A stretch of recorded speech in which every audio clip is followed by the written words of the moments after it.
Arkansas's Crystal Bridges. And a little closer to home, he'll detail a new exhibit of works by Charles Atlas at the ICA and offer reflections on the passing of literary giant Nikki Giovanni. All that ahead, Boston Public Radio, 89.7 GBH, live from the Boston Public Library.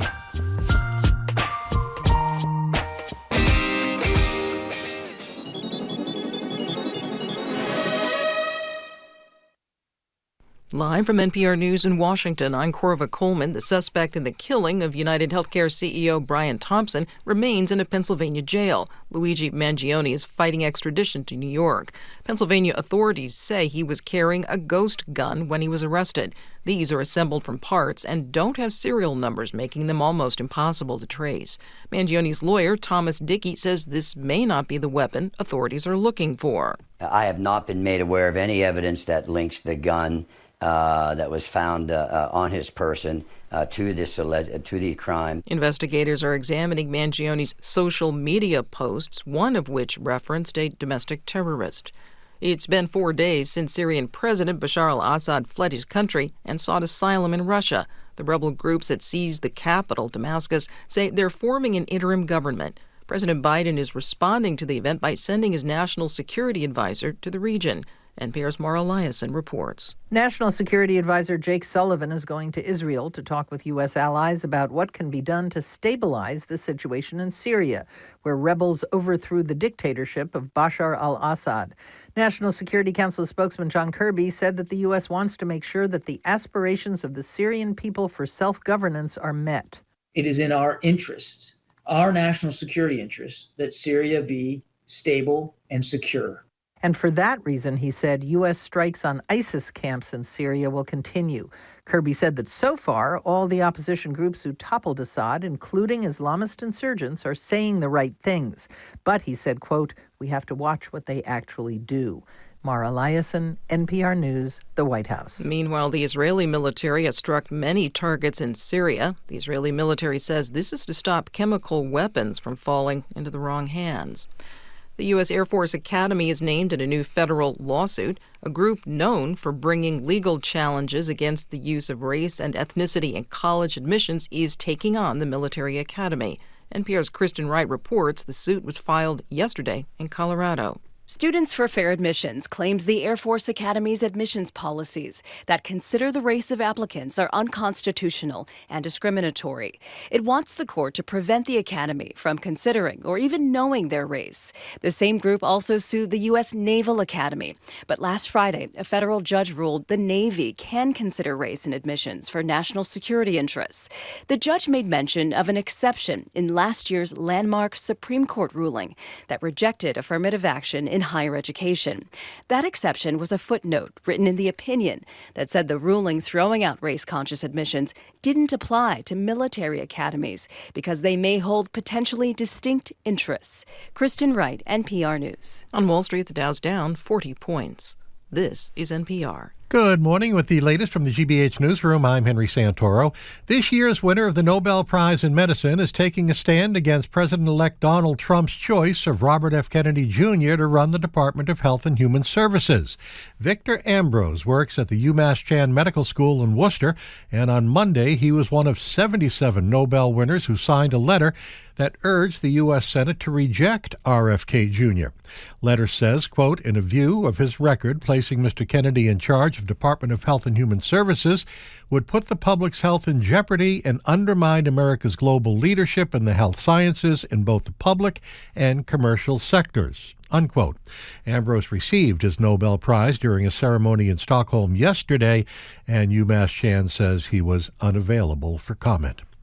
Former U.S. Attorney Rachel Rollins has responded to federal officials for their indictment of Boston City Councilor Tanya Fernandez Anderson, calling the wire fraud charges petty, BS, and de minimis. The Herald reports that Rollins, who resigned from her job as the state's top prosecutor last year ahead of the release of two damning federal reports, didn't mince words when talking about the conditions that made the alleged bonus kickback scheme a federal crime. Posting in an online forum last week, Rollins accused the feds of going harder after people of color. Meanwhile, yesterday, Tuesday, Judge Donald Cabell entered an order of Fernandez Anderson to pay $5,000 by January 31st to cover the cost of her defense attorney, Scott Lauer, who is her assigned public counsel. 54 degrees and raining. This is GBH News. Support for NPR comes from NPR stations. Other contributors include Lilly Endowment, a private foundation supporting NPR's coverage of religion and spirituality, and Jarl and Pamela Mohn, focusing on civil liberties, foster youth, public radio, and the arts.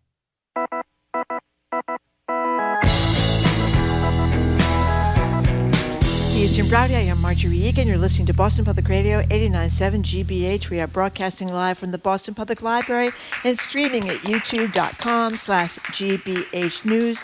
Mayor Michelle Wu will be here with us for an hour at noontime, taking our questions and yours. She'll be right down here at the Boston Public Library. Hello again, Jim. Yeah, hi, Marjorie. It's good to be. Oh, you were off too. We Yeah, were you're both both last off. couple of days. It's great. By the way, I don't know if you listened. I heard Shirley and Andrea. They were great. Actually, last couple of days they were. And sometimes they were just a riot. Yeah, they were really good. By the way, you can come down here. There are very few people here. You should come down if you want to see the show. And if you come down, you can ask the mayor a question directly from our microphone here, rather than calling or And texting. Jim, it's not raining that hard here at the little sprinkles here at the Boston Public Library. I think that's wrong. It is not raining at all, actually. It's not raining more at all? accurate. No. In any case. I think it's little sprinkles. In the wake of the murder of a healthcare CEO in New York City, plenty of thoughts and prayers have been issued for Mangione's victim. I guess you have to say his alleged victim, 50-year-old Brian Thompson, a father of two, and the victims of health insurance companies' greed and corruption. But now the dust is settling after the six-day manhunt for the killer, leading to arrest in Pennsylvania. Our collective attention surely will shift to the fact that the people we elect to government could do something about that broken healthcare system, but never do. At least they haven't done anything since the passage of Obamacare in 2010. A reminder, 68,000 Americans die preventable deaths every year under our current for-profit health system, and the murder has brought forth vocal critics of that system on social media, from everyday people to healthcare professionals alike. Will any change actually happen, or is this just a repeat of thoughts and prayers after other acts of heinous gun violence? Where are the Medicare for All legislators? Bernie Sanders reintroduced his bill in 2023. Will that gain steam during Trump 2.0? It's not just at the national level. By the way, we all know what happened in Stewart Healthcare right here in Massachusetts. Again, for profit, as state legislators claim they've done, quote, historic work this session. But according to the Globe, several high-profile healthcare bills remain in limbo. Measures for people struggling with addiction, with disabilities, those struggling to get affordable prescriptions. Laws that were proposed to prevent the next Stewart disaster are just lying there unattended. Shouldn't this be a time for bipartisan or nonpartisan action? Do you expect any action from state or federal legislators? The number is 877-301-8970. You know, I said it the other day. This is, I fear so, but I think you disagreed with me. I can't remember who we were talking to. It's analogous to me when we all naively said after 26 and 7-year-olds were killed at Sandy Hook, finally we're going to get gun reform, and of course we got absolutely nothing. Well, why is this different? It's different because we are not yet at the point where everybody feels they're going to be shot at any moment in their life in the United States of America. Everybody's going to get sick. That's a good Everybody's point. going to die. Everybody. That's a good point. So you know that is. I think that's what is the big difference here. And you know, you just mentioned Bernie Sanders. Bernie, you know, he's talked about trying to help with Medicare, which is insurance for people over 65 or 62. Whatever 65, it is. Yeah. It doesn't cover hearing, vision, or dental. So if you have like an abscessed tooth or a problem with your teeth and Medicare, I guess you just have to get toothless in your Well, you old know, age. dental problems can lead to heart problems, by the way. It's not It's just a in big your deal. mouth. Yeah. It's a big deal. So 84% of Americans want that. Do we have it? not No, enough. we don't. We don't have vision. We don't have dental. We don't have hearing.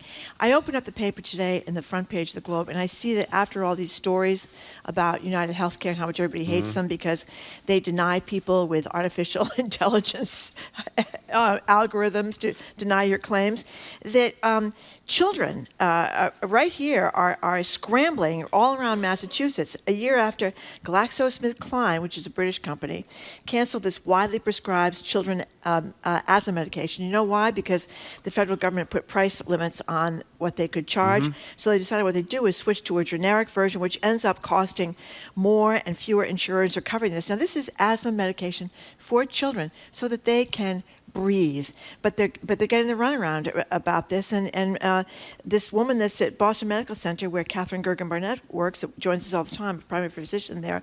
She says by January 1st, these formulas are going to change again. We don't know what's going to happen, and people are going to be running around scrambling to get this asthma medication for them. And by the way, up on Beacon Hill, there are all these other pro-healthcare bills that are still in limbo up there because they can't seem to do anything.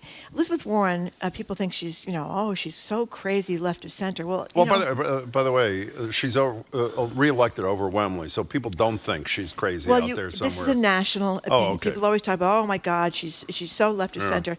Well, she's right. I mean, this is just price gouging. This is just corporate greed. It's like we're in the Gilded Age writ large again. Here's one more thing, and then I'll shut up.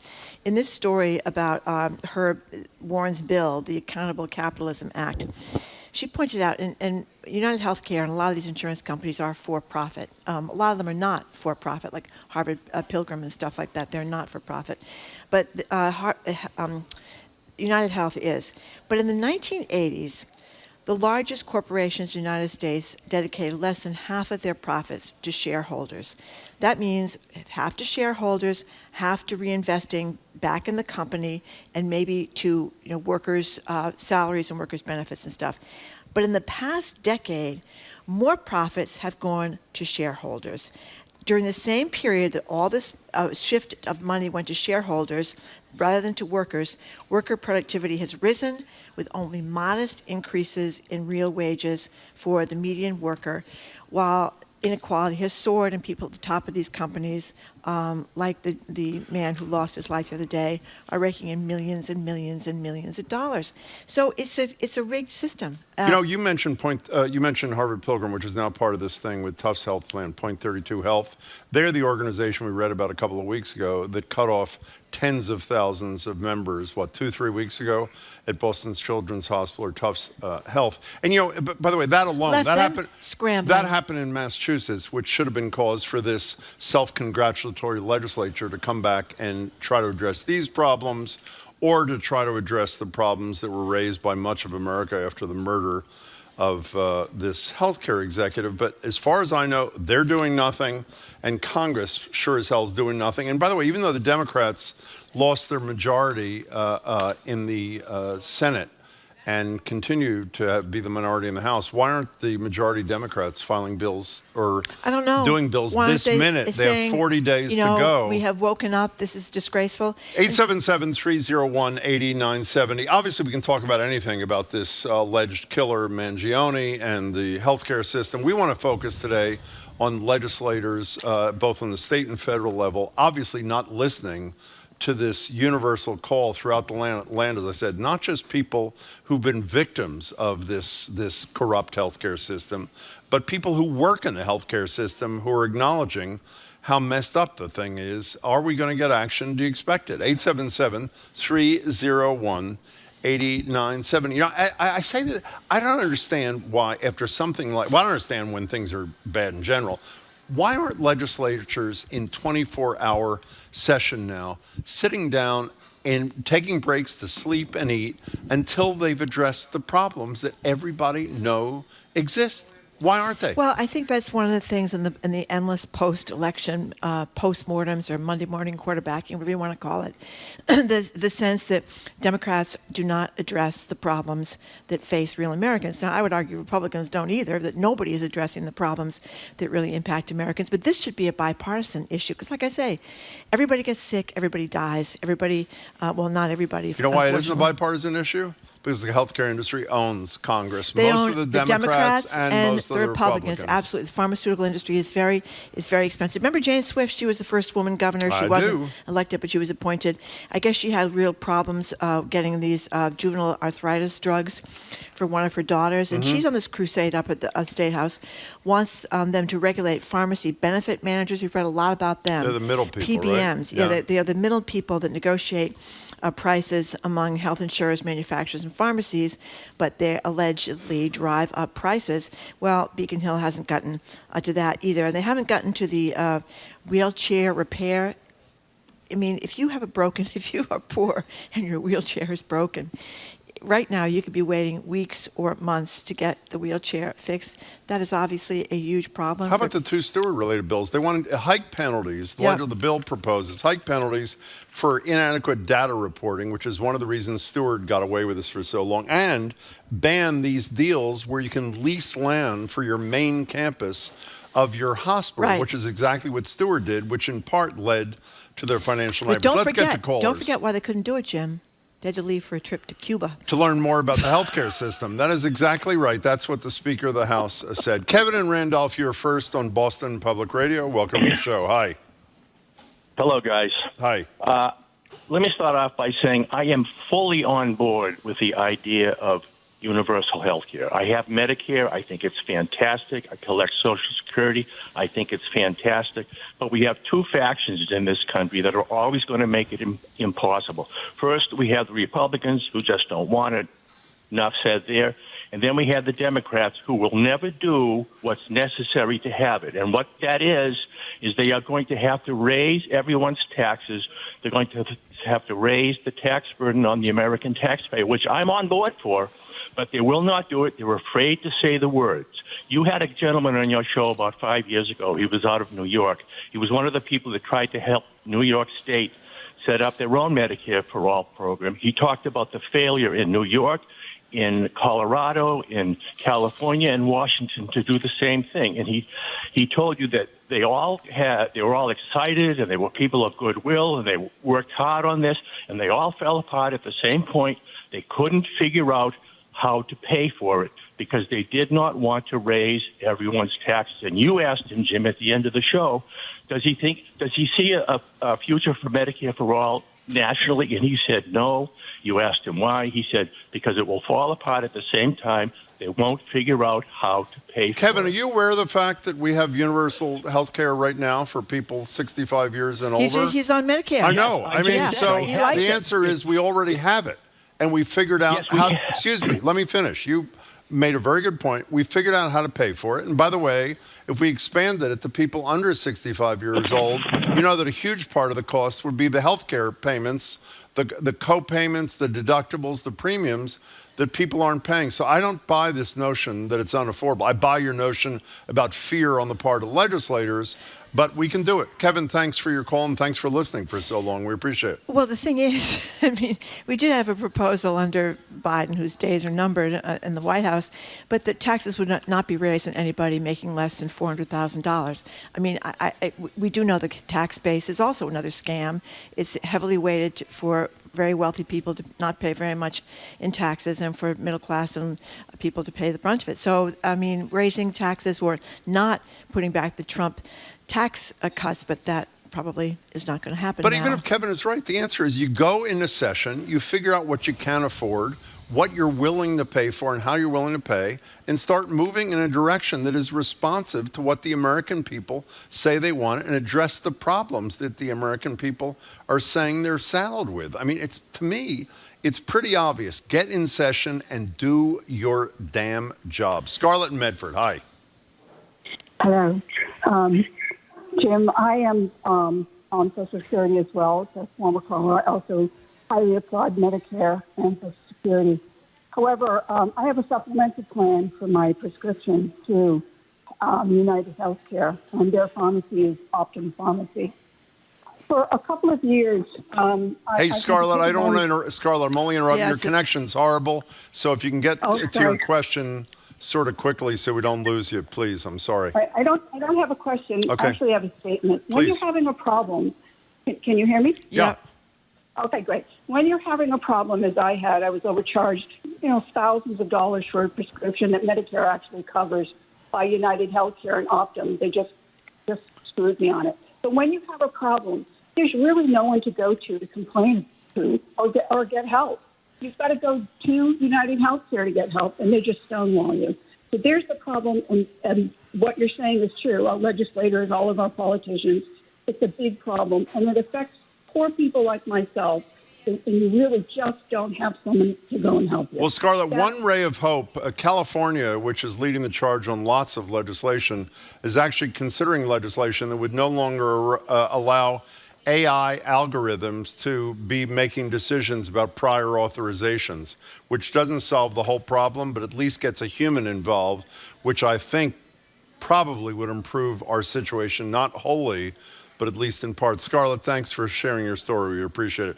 877-301-8097. You know what the problem is? People expect nothing from their government, and that's what they get. If the expectations and demands were high, then they would know they have to meet some of those demands. But don't you think all this conversation has been about the rage. People are praising the killer. And by the way, let me just say the fact that the media continues to display these pin-up photographs, including his wearing no shirt on the top repeatedly on the news, is disgraceful. Totally disgraceful. The shirtless photographs are among about 15 photographs. I mean, there's like 2 of them. So are they supposed to cut those out? Yeah, that's exactly what they should do. Okay, they should cut them out. And the pretty boy pictures, I think, probably would be a bad thing to get rid of also. 877-301-8970. Does anybody expect our elected officials in the states, in Congress, to respond to this rage that is echoing through every corner of this country after the killing of this healthcare executive? I don't know if this is right. It's just, this person just texted, said the top 10 CEO and healthcare yearly salaries totaled $228.4 million. Top 10? How many? Top 10. Actually, that probably is piece? right. That's probably right. Because oftentimes the money's in stock, too. Right. You might have a $10 million salary. And then like with this guy, right? Yes, he had a $10 million salary, and I think at least $50 million worth of stock, because when he sold 15% of it, or 30% of it, he yielded $15 million. So that's about $45 million, I guess, worth of stock. 877-301-8870. What's your expectation from your elected officials in terms of addressing these healthcare needs that virtually everybody in the country are voicing? Well, it is really bizarre when you think about children not being able to get their asthma medication, and that's obviously, it's a horrible feeling not to be able to breathe. We had a few years ago the scandal with Joe Manchin's daughter involving her jacking up the prices on the EpiPens. She's the head of the company. Yes, I mean, this has been going on for a long time, where people jack up these prices, and it's so outrageous that they get a big story in the paper, and then they rescind that. But it goes under the radar in so many cases we don't even realize unless we're a person affected. Rebecca in the car, thank you for calling. Hi, Rebecca.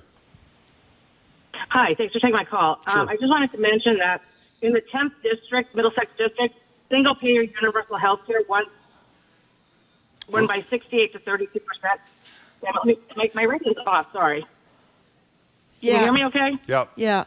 So this district is particularly important because Representative John Law is the co-chair of the Joint Committee on Healthcare Financing, and this past session, the committee did not vote on the legislation. So we're trying to encourage everybody in that district to reach out and push for this. The more districts of supporters of Medicare for all and single payer join us in the meeting. Rebecca, we're losing you. One thing. Where was this? Was one of those extra ballot questions an in advisory Massachusetts? question, those non-binding questions that people can do. I mean, the problem with those, with all due respect, is non-binding questions which don't deal with the details generally pass overwhelmingly. And we should be clear here. I think I'm speaking. This is not here as an advocacy for Medicare for all or single payer. It's an advocacy for something to address the problem. Well, if they have better ideas and by the way, one of the things that could be talked about is, should the for-profit businesses be allowed to be in the healthcare business? Well, I mean, so how about having hearings on that? Well, I mean, we have the most notorious case of Stewart Healthcare running all those hospitals, and we see how that has turned out with the guy that's running the thing, buying his $90 million yachts or his big, huge sailboats, and what's happened to him? Nothing yet, right? Well, he's been indicted in Malta. Yeah. And there's a federal grand jury that's investigating him and his number 2. An anonymous texter, if you can check this, the good news is the world's richest man, I assume he means Bezos, and the Doge thing, and a room full of rich people with free health insurance met yesterday to discuss cutting Medicare benefits. Did they actually discuss cutting Medicare? I don't know, but that's another thing. Can someone check that, please, that's from very our team bizarre. here? I mean, do you want people that are billionaires or almost trillionaires to be figuring out how to, cut government programs that impact working class? Well, people elected Donald Trump. Yeah. And he, as a billionaire, said he wants fellow billionaires, so people are getting what they voted for. I think they have a sense of what the rest of us are going through. I mean, how many doctors do you think Elon Musk might have on his speed dial if he needs any kind of medical attention? I mean, they're not living in the real world, obviously. Daniel from We got to Somerville. take a break. Daniel, can you wait 1 second? Sorry, Daniel, we'll be right back. We got to take. And then I'm going to come back with more of your calls and texts on, continuing a theme for me, what suckers we are in the United States of America, just putting up with all this greed. And it is a corporate greed. And too many of us don't think it's a problem. Anyways, quick break. You're listening to Boston Public Radio, 89.7 GBH, broadcasting live from the Boston Public Library and streaming at youtube.com/GBH News. The number 877-301-8970.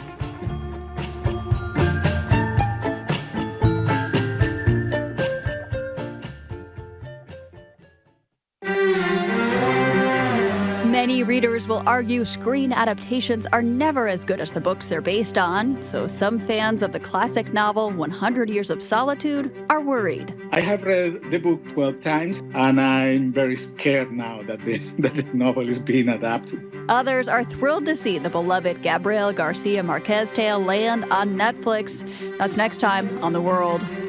This afternoon at 3, here on GBH News 89.7. Our programs are made possible thanks to you. And Direct Tire and Auto Service, committed to helping Boston drivers since 1974, performing regular maintenance to help improve performance and gas mileage. Direct Tire and Auto Service, not just service, customer service. And the Art Complex Museum in Duxbury, Massachusetts, now showing American paintings from their permanent collection and paintings by Massachusetts artist Nancy Hayes. Admission to the museum is free. Learn more at artcomplex.org.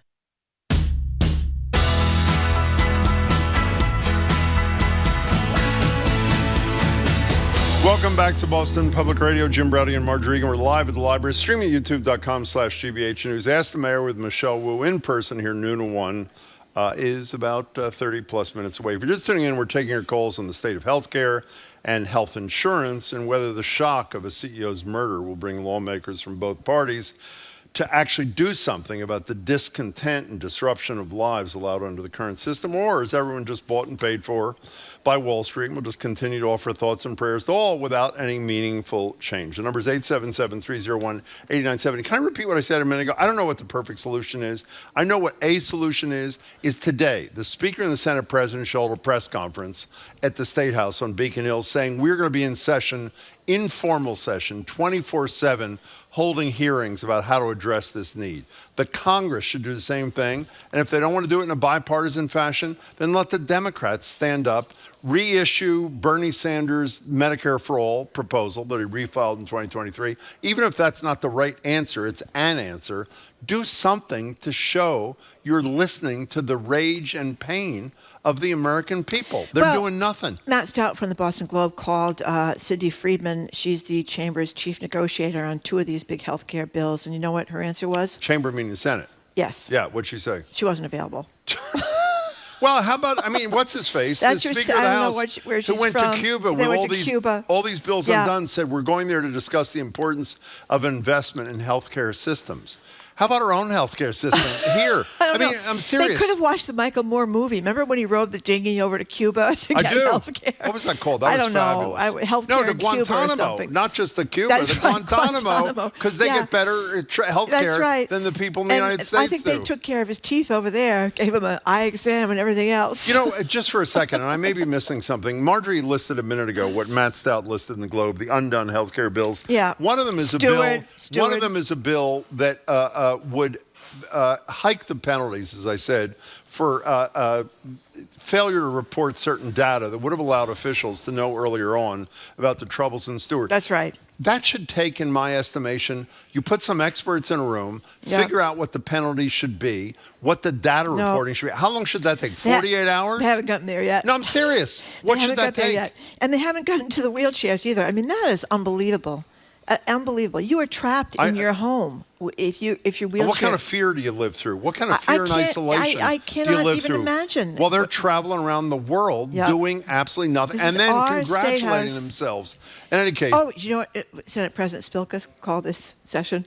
What's that? Historic. I know. By the way, they're too busy trashing Mayor Wu, not allowing her to do, whether you like it or not, what the people in Boston support her doing, but they can't do the things that help people in the healthcare front. At least if you go to your own town hall, usually, well, Boston City Hall is a little bit more, I don't want to go to the bat for Boston's town hall, but your own town hall. Well, if you go to your own town hall, then you can see government in action. You usually get pretty good.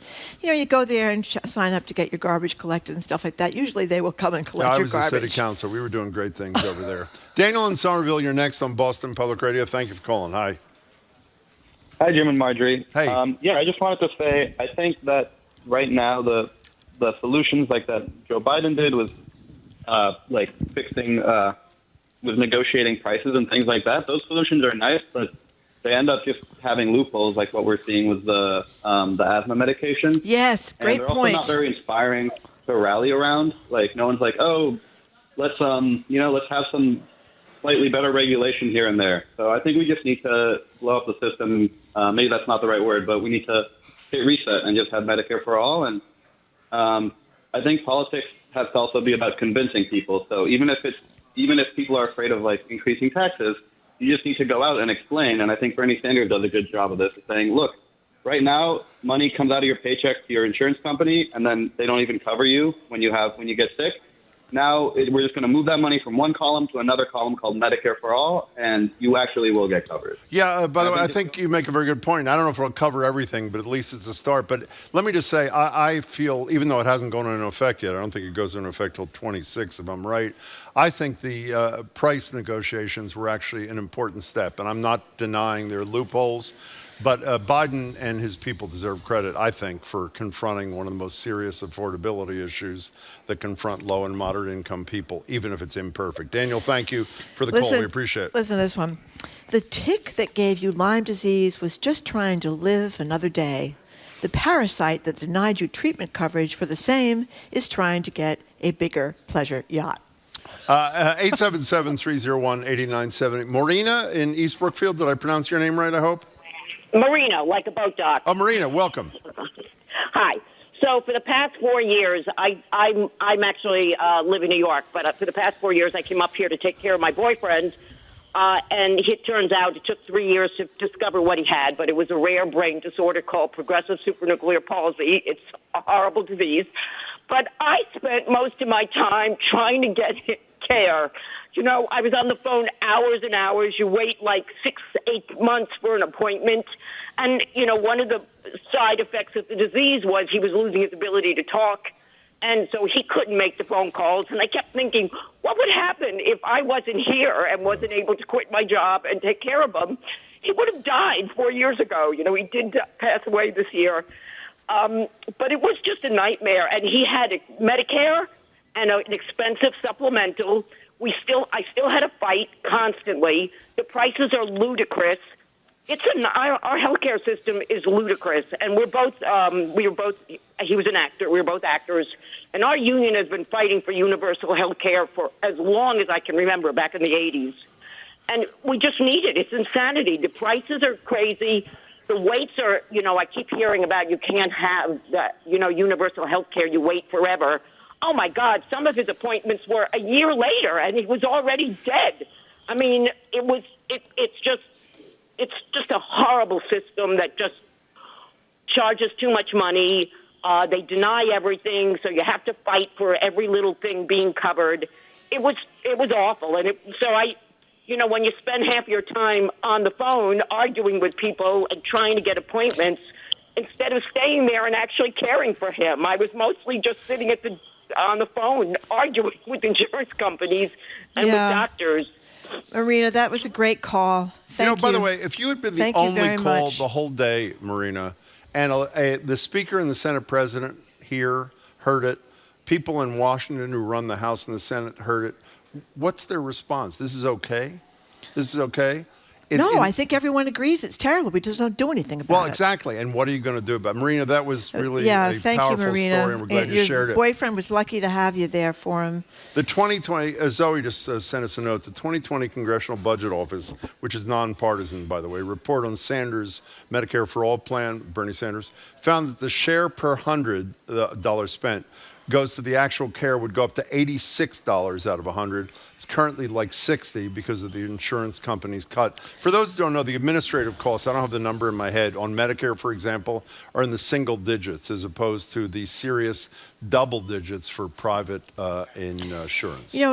Jean has an interesting question. She says, I wonder if there's been research done about how much tax dollars would be raised to cover universal health care compared to what businesses and individuals pay for private health care and out-of-pocket costs. Well, that's what I said before. All those dollars would shift if it turns out. But again, I think to have this discussion exclusively on Medicare for all or single payer is a mistake because some people don't trust that. The issue is the current system is broken. The American people responded talking about that broken system in the wake of the killing of this healthcare executive, and it's an obligation of people you elect to respond to that pain.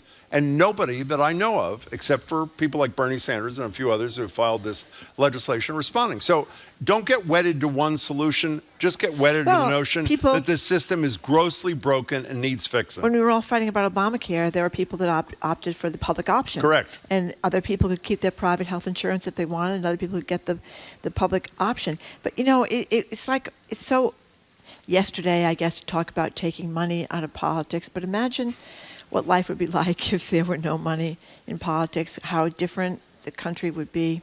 We got time for one more quick one, and then we got to go. John in Westford, hello. Hi, I'll be quick. I think there's too much government intervention, and I think that's the problem. A typical example is Obamacare. There is so much pork put into that bill to get the insurance companies, these indemnity plans, to go along with it, that it's screwing over the patients. How about the 20 million patients that didn't have health care that now have it because of Obamacare? Or Were they screwed? The pre-existing conditions, or your kids till they're 26. That's not the solution. The problem is you, Jim, have pediatric dental coverage even though your kids are grown. You could be a 70-year-old lady with a hysterectomy and you still have pediatric. It's in the fine print. John, let me tell you something. John, you call all the time and you're a smart guy. Legislation, to quote Barack Obama, since you mentioned Obamacare, don't let the perfect be the enemy of the good. I think he would acknowledge it was an imperfect bill, but to suggest it was not a major advance for health care, particularly for low and moderate income people, respectfully, John, is simply wrong. Thank you for your call, as always, though. We appreciate it. Don't forget, it was just John McCain's thumbs down that prevented it from being taken away altogether, and how close the vote was in the first place. This was like, people went bananas. They were having these meetings, and they're screaming at everybody about how terrible Obamacare was, and it was until they signed up. Yeah, Scott Brown, he was running to be the voice that was going to screw Obamacare. And the other thing that I don't know if Senator Brown put it exactly that screw way, Obamacare, that's essentially what he did. Was, yeah. And don't forget, raise your children to coverage to 26, which is a big deal, and pre-existing conditions. If you had a pre-existing condition, totally right. You were out of luck. So you're right, it wasn't perfect, but it was better than nothing. Anyway, thank you very much for your calls and texts. Up next, we're going to be speaking with Jared Bowen, Executive Arts Editor here at GBA. She's going to talk to us about the Golden Globe Awards and the death of the famed poet Nikki Giovanni and more in Arts and Leisure. He's next, Boston Public Radio. I know he's Arts and Leisure. I guess it's just arts. He's next on Boston Public Radio, 89.7 GBH, live from the Boston Public Library and streaming at youtube.com/GBH News.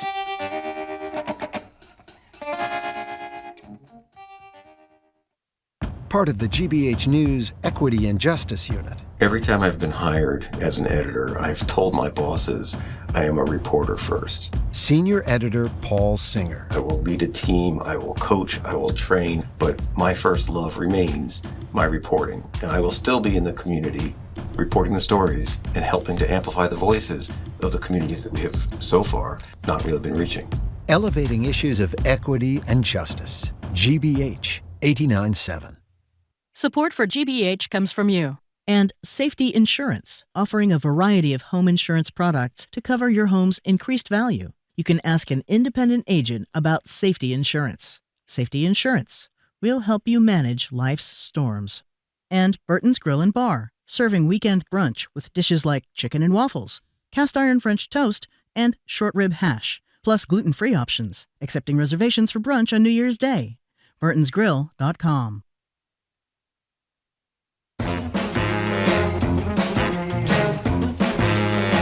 Welcome back to Boston Public Radio. Jim Browdy and Marge Regan, live from the Boston Public Library, streaming at youtube.com/GBH News. Ask the Mayor with Michelle Wu. She'll be here in person from noon to 1. Starts in exactly 25 minutes. And again, you can call or text her, or you can come on by the library and ask her a question or make a comment face-to-face. We're joined now by Jared Bowen, Executive Arts Editor at GBH, host of The Culture Show, which airs daily right after us at 2 o'clock. Hello, Jared. Hello, great to be with you both. Hello to you. Hello, Jared. So we talked about you being a world traveler, Jared, when the opening of the show, and you did go jet your way down to Arkansas to check out Crystal Bridges Museum. Tell us, sounds fantastic. This is completely fantastic. I have been wanting to visit this museum for a long time, ever since I heard it opened a number of years ago, but just really within the last 10 years because of its beauty and because of the story I heard. But then when I got on the ground and realized what was happening in Bentonville, Arkansas, with the construction of this museum, it's incredible what the arts can do to a community, something we always talk about. So the background of this is that Alice Walton of the Walmart fortune, her father was Sam Walton, had a very large inheritance, and a number of years ago there was a huge controversy because a major painting, historic painting, came up for sale in New York, and it was purchased by Alice Walton, and there was outrage. How dare she buy this painting for her private collection? And then she was forced to acknowledge, no, actually what I'm doing here is I'm going to build a museum in the Ozarks, because this is an area that could use a great world-class museum, because it's hours and hours and hours to get to another museum of its kind. And so she's done this in this major complex called Crystal Bridges. And so it is the Crystal Bridges Museum of American Art, and it is world-class art. Copley, Sargent, the last contemporary galleries are extraordinary. I was very happy, actually, because a number of the artists I saw on their walls are people we've had recently on the Culture Show. Cara Romero, Jeffrey Gibson, Steve Locke, right across from a Yayoi Kusama Infinity Mirror Room. So this has been so successful, and by the way, also while having free admission for everybody and whoever shows up. You don't have to be just from Bentonville.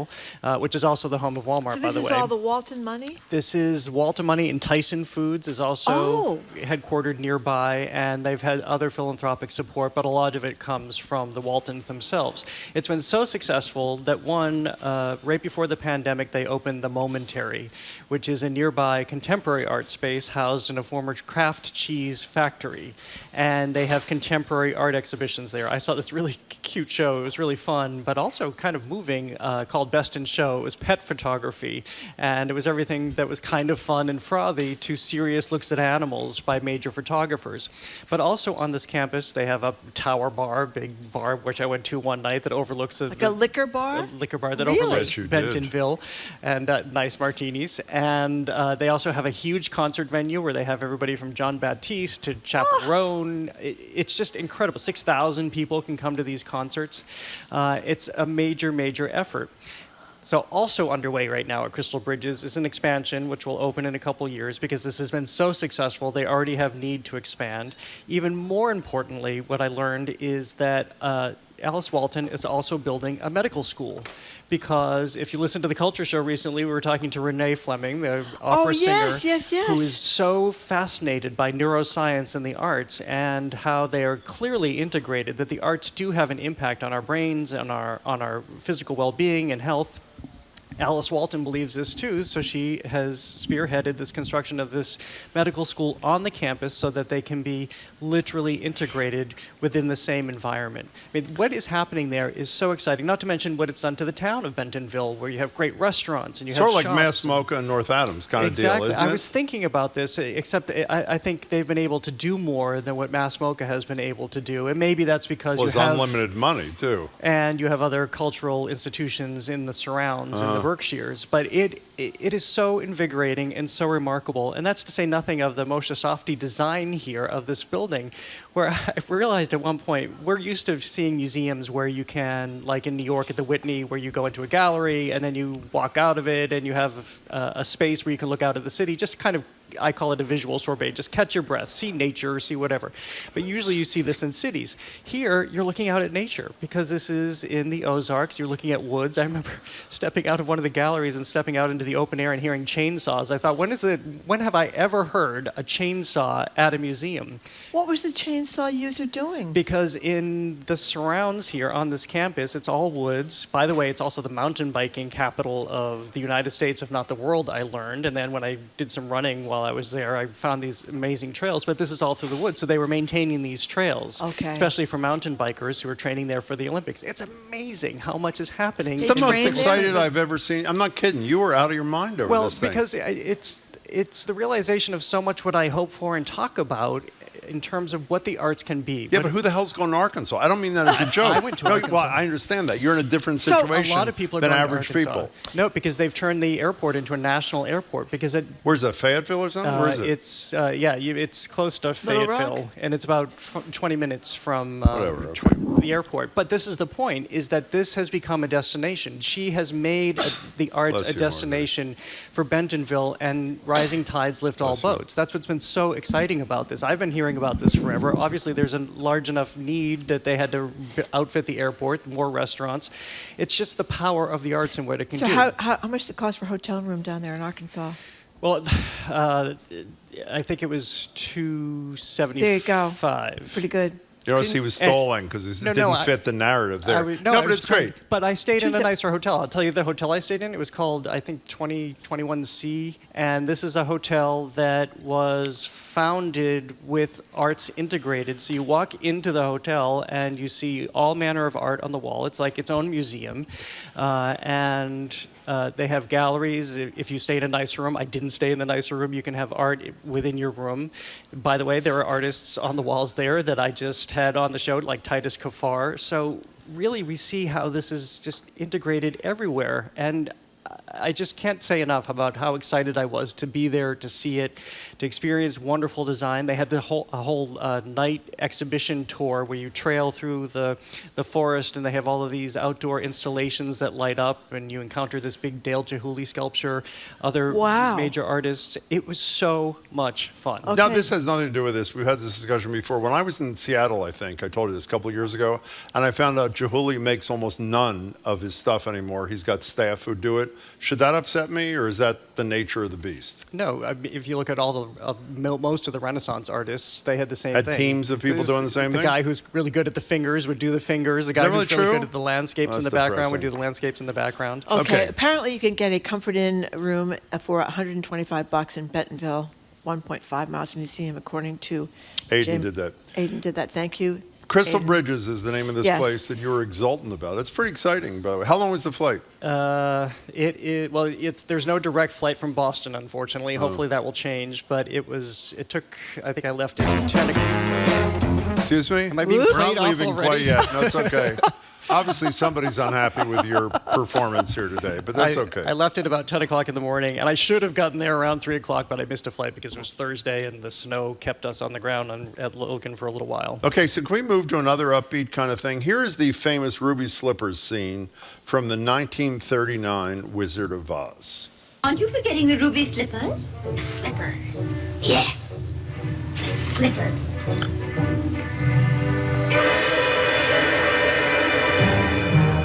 They're gone. The ruby slippers. What have you done with them? Give them back to me or I'll... It's too late. There they are. and there they'll stay. What a great scene. I mean, that is just incredible. So why am I talking about the ruby slippers there, Jared Bowen? Well, there they are. There they stay. There they can be yours for $28 million. Wow. So we've been watching this because it's a great backstory that the ruby slippers had been stolen from this museum in Minnesota that was the Judy Garland Museum. They were missing for years. They finally turned up. Actually, the fence who facilitated all of this is going on trial in January. But they were going up for auction, and of course, perfect timing with Wicked being out. They were very shrewd here, and a lot of people thought they would go for several $1 million, and they ended up going for $28 million. The highest previous price for movie memorabilia was $5.52 million for Marilyn Monroe's white dress right. from the 7-Year Itch. So this is pretty extraordinary. Yeah, and we don't know who bought them. Nauseating in a way. I'm with you. Plus, there are 4 of them. Age. Well, that's the thing. You can see them at the Smithsonian, the Museum of American History. You can see them out in Los Angeles at the Academy Museum, Academy of Motion Picture Arts and Sciences. There's a third pair apparently in private hands, and then whoever bought this 4th pair, we don't know. Wait a minute. Were they all worn by Judy Garland? Yeah. Because they had many. You can't have just one pair. I didn't realize. How many pair of shoes do you wear during a show every day? Well, I wear she's like doing- 3. Don't you change your shoes at the 12 o'clock and 1 o'clock news? She's doing a movie. You'd think she'd be able to get through the movie with one pair of ruby slippers. Well, no, because they have to shoot these scenes over and over again, and so they have to have many. Plus, You know, they're only just Marjorie sequins. would bring up, why didn't Judy Garland wear the same red slippers throughout the whole movie? You probably could have made it through the whole thing, walking the yellow brick road, as she did so well. You know what I have to say? I understand when somebody buys a piece of art that is unbelievably important to them and they can look at it. I don't understand these kinds of things. I don't understand, like, you buy a baseball that Shohei Ohtani hit for his 50th home run and you put it on a shelf. And I really, as beautiful as these look, I don't quite get this either. Do you? Not really, unless you're a museum, because, wouldn't you get bored with it after a while, or just the pressure of having it? By the way, the witch's hat went for $2.4 million. It would be fun to look at that in your house for a couple of days, but do you really want the witch's hat hanging around? Yeah. I mean, John Waters maybe, because he loves The thing about her. Marilyn Monroe's dress, I think without Marilyn in it, it loses a lot of its... That's an extra $12 million, by the way. Well, you know who did this is Debbie Reynolds. In her time, she was buying up all of these costumes because she was very, very smart and recognized that this is way before eBay, way before this. Like as an really investment. She was buying it to assemble a museum, but then it became an investment because then the world turned and it realized it's pretty important to have these things. Well, you know, I've gone over, actually, the Kennedy Library did the Jackie Kennedy's outfits when she was in the white ball gowns and dresses and stuff. That was a great exhibit. And I've seen them other places, too, where they would have, remember the witches exhibit up in Salem, where they had this, Stella McCarthy did like a redo of the witches' outfits, and you had mannequins wearing these. McCartney or McCarthy? You mean like as in Paul McCartney's daughter. McCartney, yeah, Paul McCartney's daughter. So they are kind of cool. Oh, if you love movies, this stuff is great. I've been to the Academy Museum out in LA. It's great to see Dick Tracy's trench coat and Katharine Hepburn's dress from one of the 1930s Can you do movies. Katharine Hepburn for us? Why did I bring that? No, Was you brought it up. Totally my Do a little fault. Katharine What was Hepburn. I thinking? I can't. So if you spend $5 million for a Marilyn Monroe's dress, you can probably swing a little bit more for the mannequin to look like Marilyn wearing the dress. So. Do you own anything? You know, the only thing I can think of, and the only thing in this ilk. Someone gave me, I've told you this, even though we don't talk about him anymore for obvious reasons, but we always do. I have Woody Allen's signature. Why do I keep that? What is that? I didn't pay for it. I don't know. Why do I keep that? I don't know. But I rewatched Hannah and Her Sisters over Thanksgiving. Why'd you watch it? I thought you weren't watching his movies anymore. Well, I kind of thought the statute of limitations or something. I don't know.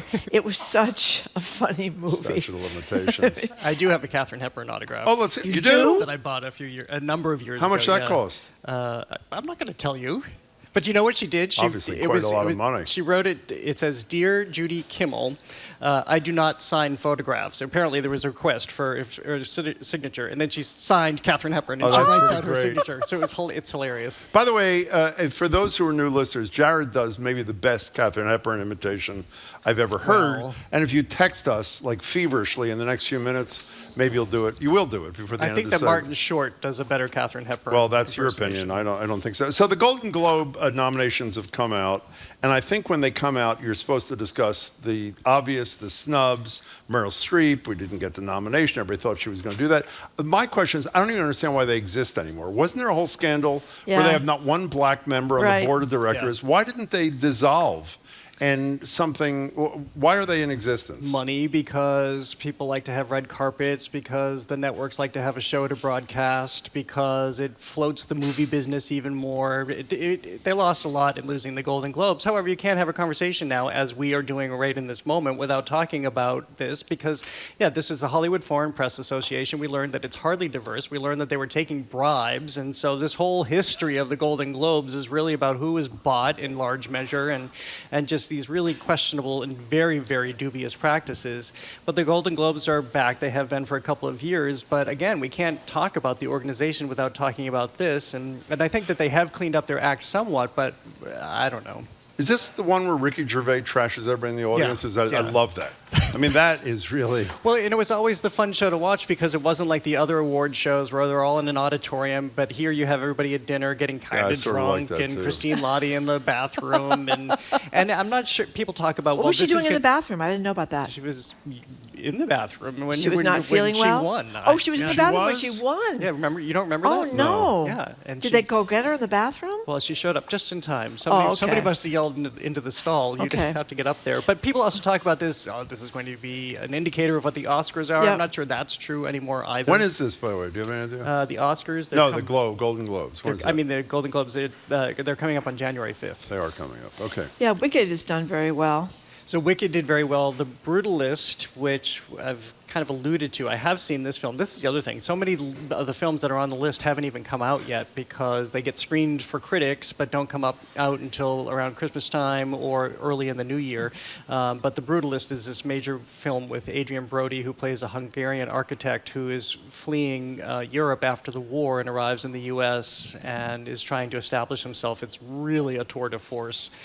So that makes sense. A lot of people are talking about this standoff between Selena Gomez for her movie. Oh, and Adriana Grande? For Wicked, yeah. So people Ariana Grande, excuse me. Ariana Grande. Honora, have you seen that? I haven't seen Wait a second, what's the standoff between the two of them? Because they're in the same supporting actor. Right. What, do they hate each other or something? No, I think but they're trying to manufacture. People are trying to turn it into a cat fight where it doesn't seem like there is any cat fight there at all. And then you have the snubs like Meryl Streep getting shunned for Only Murders in the Building. Yeah, the thing I don't understand is, correct me if I'm wrong about this, I don't understand. Both stars for Wicked were nominated. I believe the film was nominated for Best Something, or their musical or whatever, and the director was not nominated. How can a director not be nominated if people think the film is the best film and the two actors are two of the best actors in it? I don't quite get that. It happens sometimes, but then I think when it becomes even more incongruous with the Golden Globes, probably more insight into how this organization maybe does or doesn't work. What are you saying? Is corruption? Is that what you're saying? Well, I'm not saying there's corruption. What but are you saying? I'm just not saying I hold it as a high benchmark for the gold standard for awards. You know, since we're on limited time, we really don't have time to start another topic, but in an hour, a good friend of yours who we are fairly fond of too is going to join us, Marianne Leone, with her great new book, which I just read over the weekend, Dog Epiphany. I know you had her on. Tell us what you thought of the book. It's what I really appreciated about it, and it was just like the show I was talking about at Crystal Bridges, Best in Show, where I thought, okay, this will be a photography show about pets, and there were so many dogs in this.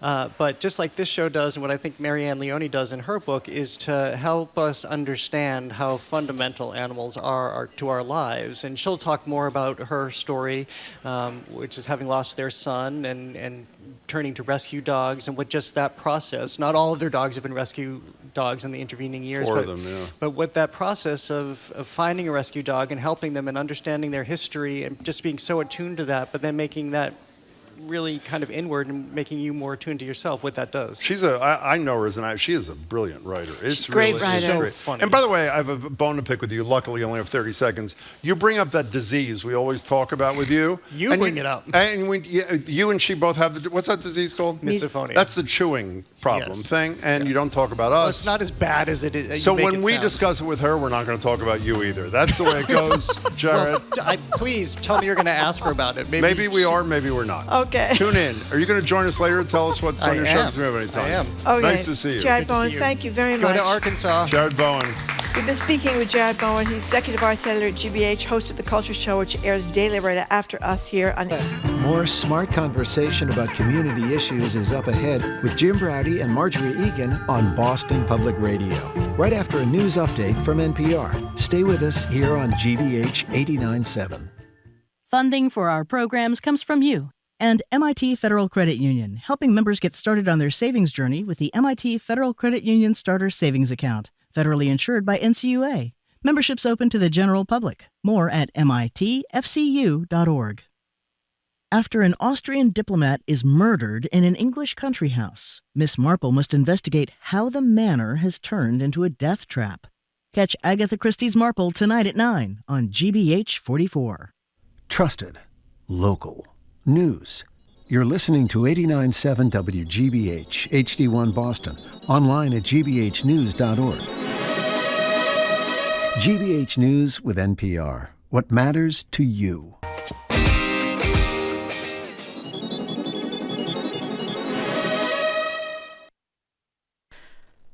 Live from NPR News in Washington, I'm Lakshmi Singh. High-priced housing and rising grocery bills are still pushing up the cost of living in the United States. NPR's Scott Horsley reports on the latest inflation figures from the Labor Department. Consumer prices in November were up 2.7% from a year ago. That's a slightly larger annual increase than the month before. While inflation has cooled significantly from a 4-decade high 2 years ago, prices are still climbing faster than most people would like. Prices rose 0.3% between October and November, with higher housing costs driving much of that increase. Grocery prices also jumped by a sharp 0.5% during the month. Stripping out volatile food and energy prices, so-called core inflation was 3.3% for the 12 months ending in November. All the cost of living measures were in line with forecast and should leave the door open for the Federal Reserve to lower interest rates next week. Scott Horsley, NPR News, Washington.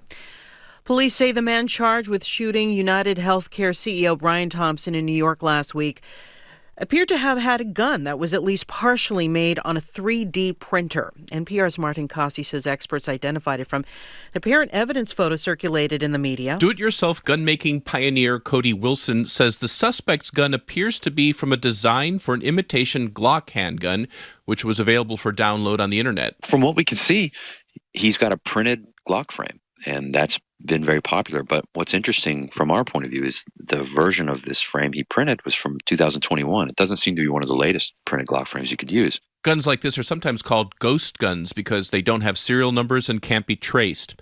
Several experts have ID'd this gun as a distinctive remix design uploaded to the internet by a do-it-yourself gunmaker known online as Chairman Juan.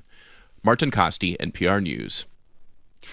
As a new form of government starts to take shape in Syria, the leader of the armed group that helped topple former President Bashar al-Assad will play a significant role.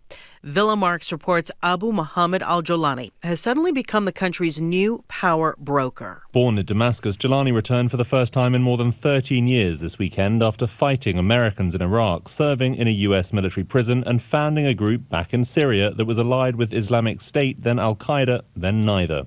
Analysts say he sought to appear more moderate, including dropping his nom de guerre, Jolani, and going by his real name, Ahmed al-Sharaa. Now he must act not as a rebel, but as a statesman. That's Villa Marks reporting. Now to Malibu, where the Franklin fire in Southern California is approaching 4,000 acres. Local authorities say it is roughly 7% contained. Flames driven by high winds are posing immediate threats to as many as 18,000 people, roughly 2,000 of whom were under mandatory evacuation orders. This is NPR. Good afternoon. With the latest from the GBH Newsroom, I'm Henry Santoro. A new study in the Journal of Physical Oceanography shows what could happen to radioactive wastewater if it were released from the Pilgrim Nuclear Power Station as proposed. GBH's Jeanette Barnes reports that the bulk of the water could remain in Cape Cod Bay for at least a month. The study from Woods Hole Oceanographic Institution shows the probability of wastewater particles leaving the bay within 3 weeks is only 12% in spring and summer, and even lower in fall and winter. Water carrying radioactive material from Pilgrim is more likely to move near the Bay coastline and towns along the Outer Cape, says one of the study authors, oceanographer Irina Rapina. It is very likely that the wastewater would be advected towards the inner coastline of Cape Cod Bay. Seasonal winds and the exact location of a water release would affect where the water from Pilgrim goes. Jeanette Barnes, GBH News, 89.7. The flower power continues to blossom in Boston, and in this case, flour is spelled F-L-O-U-R, as in Flour Bakery. Boston Mayor Michelle Wu has announced that Boston-based Flour Bakery has been selected as the vendor to manage the Boston Common Concession Pavilion. The decision was part of a request for proposals process designed to identify a vendor who aligns with the city's goals for the site, with the vendor providing high-quality food and beverage service in one of Boston's most beloved public spaces. In making the announcement, Mayor Wu says Flour Bakery will be a great fit for the Boston Common. 56 degrees in Boston. Time now for Ask the Mayor. This is GBH News. Support for NPR comes from NPR stations. Other contributors include Made in Cookware. Made in Cookware is crafted by chefs for chefs and designed for restaurants and home kitchens around the world.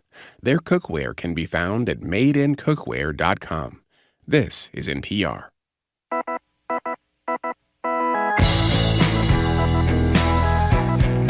He is Jim Browdy. I am Marjorie Egan. Welcome to hour number 2 of Boston Public Radio, 89.7 GBH. We're broadcasting live from the Boston Public Library and streaming at youtube.com/GBH News.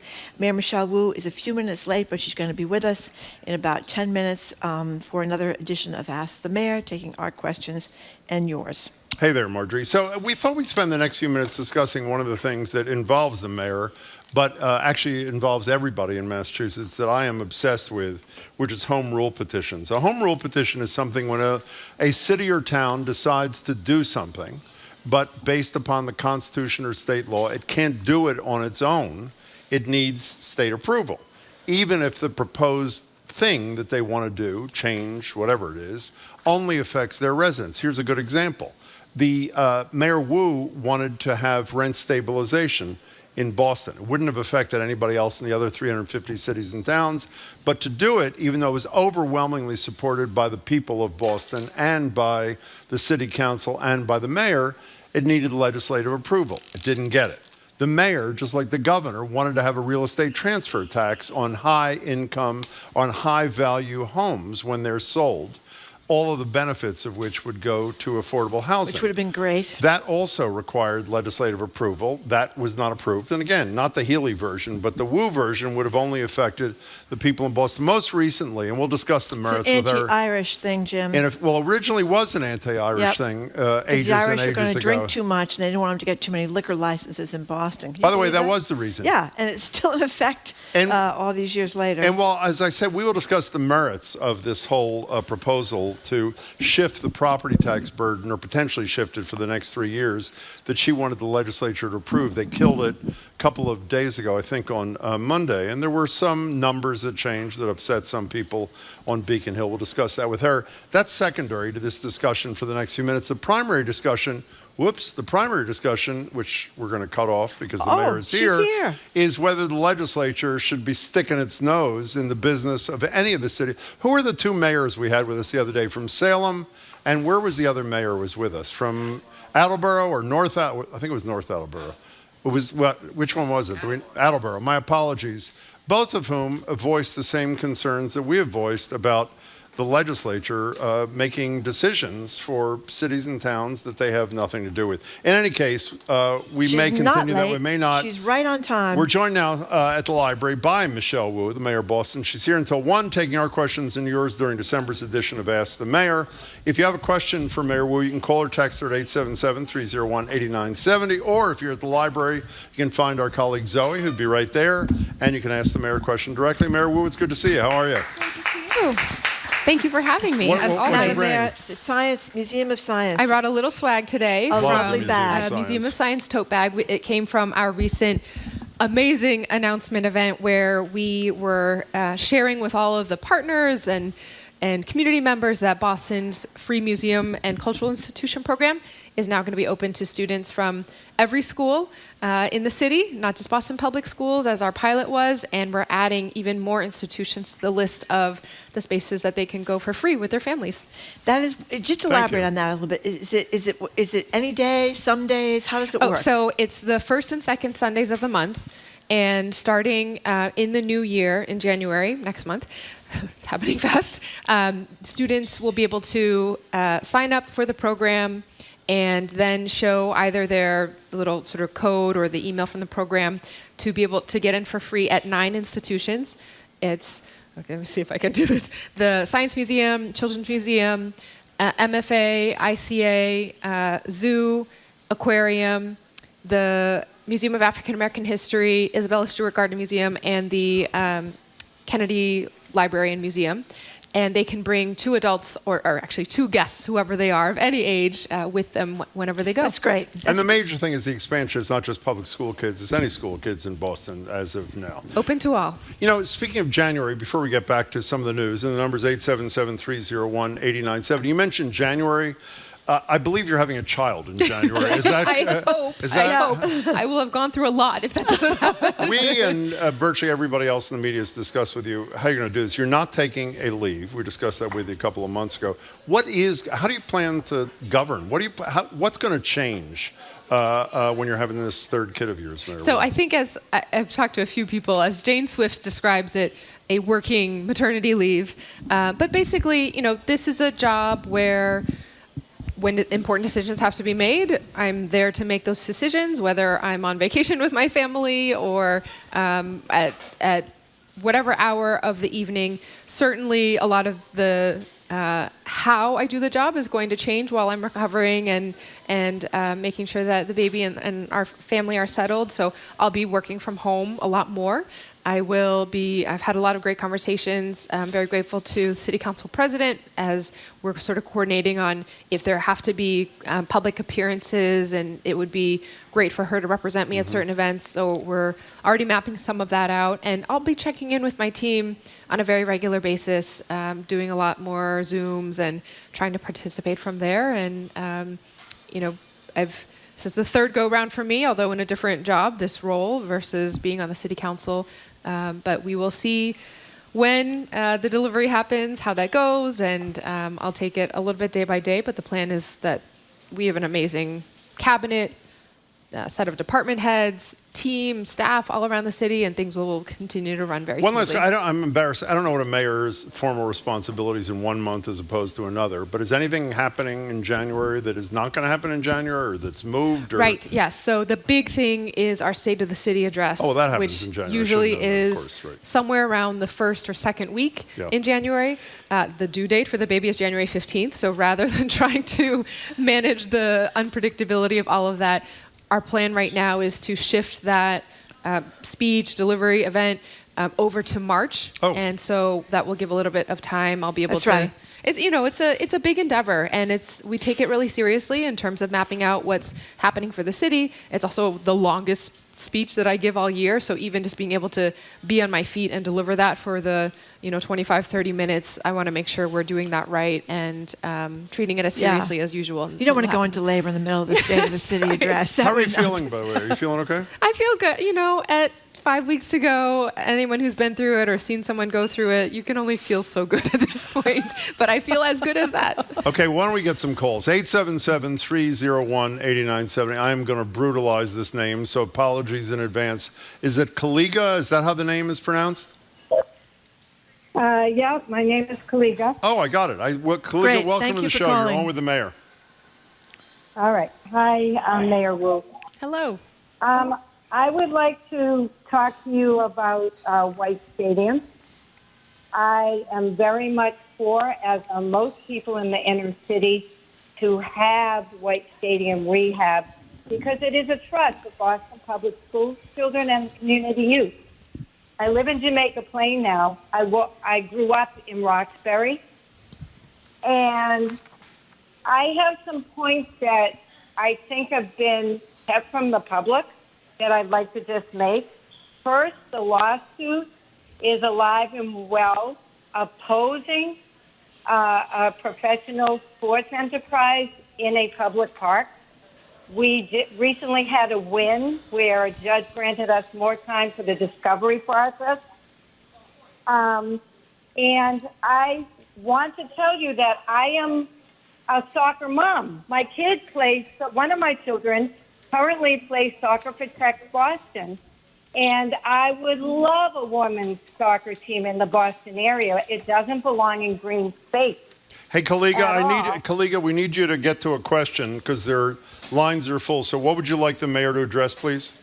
And I also want to tell people that it would cost a heck of a lot less to fix white stadiums we've done studies, 8 to 20 million versus the original 50 million that the city taxpayers, even if you float a bond, there's interest on that, so it's going to cost. Okay, your question, Kaliga, last time. Yeah, we need the question. Is there a question for the mayor, please? Now up to 91 Okay, Kaliga, million. thank you for your call. We appreciate it. There is litigation that is pending.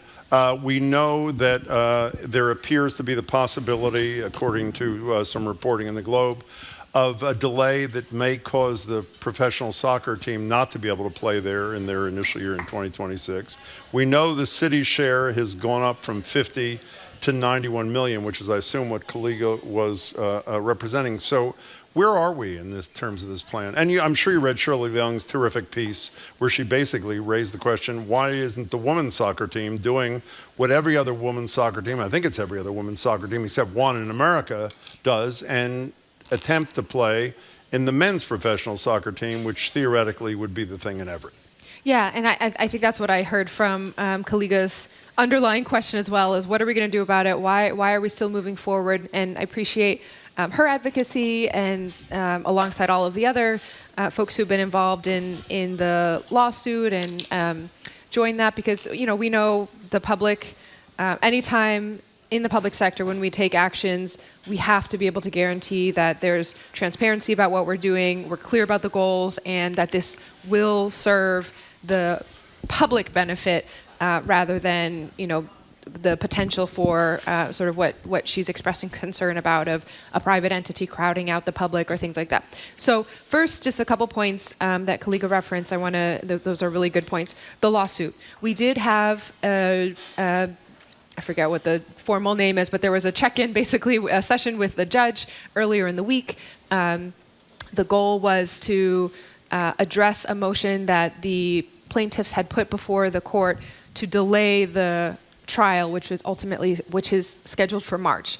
And so there were some issues around whether there had been full time to review all of the documents that had been produced by discovery, and therefore could the trial at the plaintiffs were asking be moved further back from March. And the city's position was that we really, we had already had a first initial ruling from the judge saying that the project could proceed while the litigation was ongoing, because she did not see reason that it should be halted or stopped, and that she did not believe that ultimately the plaintiffs showed a case that they would be successful in suing the city on this. So the decision as of just a couple days ago was in the city's favor, in terms of just this particular motion, that date will remain in March and it will not get pushed back, and so therefore we won't delay the ultimate resolution of this case. She did give a few more days for the deadline for everyone to be able to review and respond to the documents that have been produced, so we're happy that everyone feels like they have enough time to respond.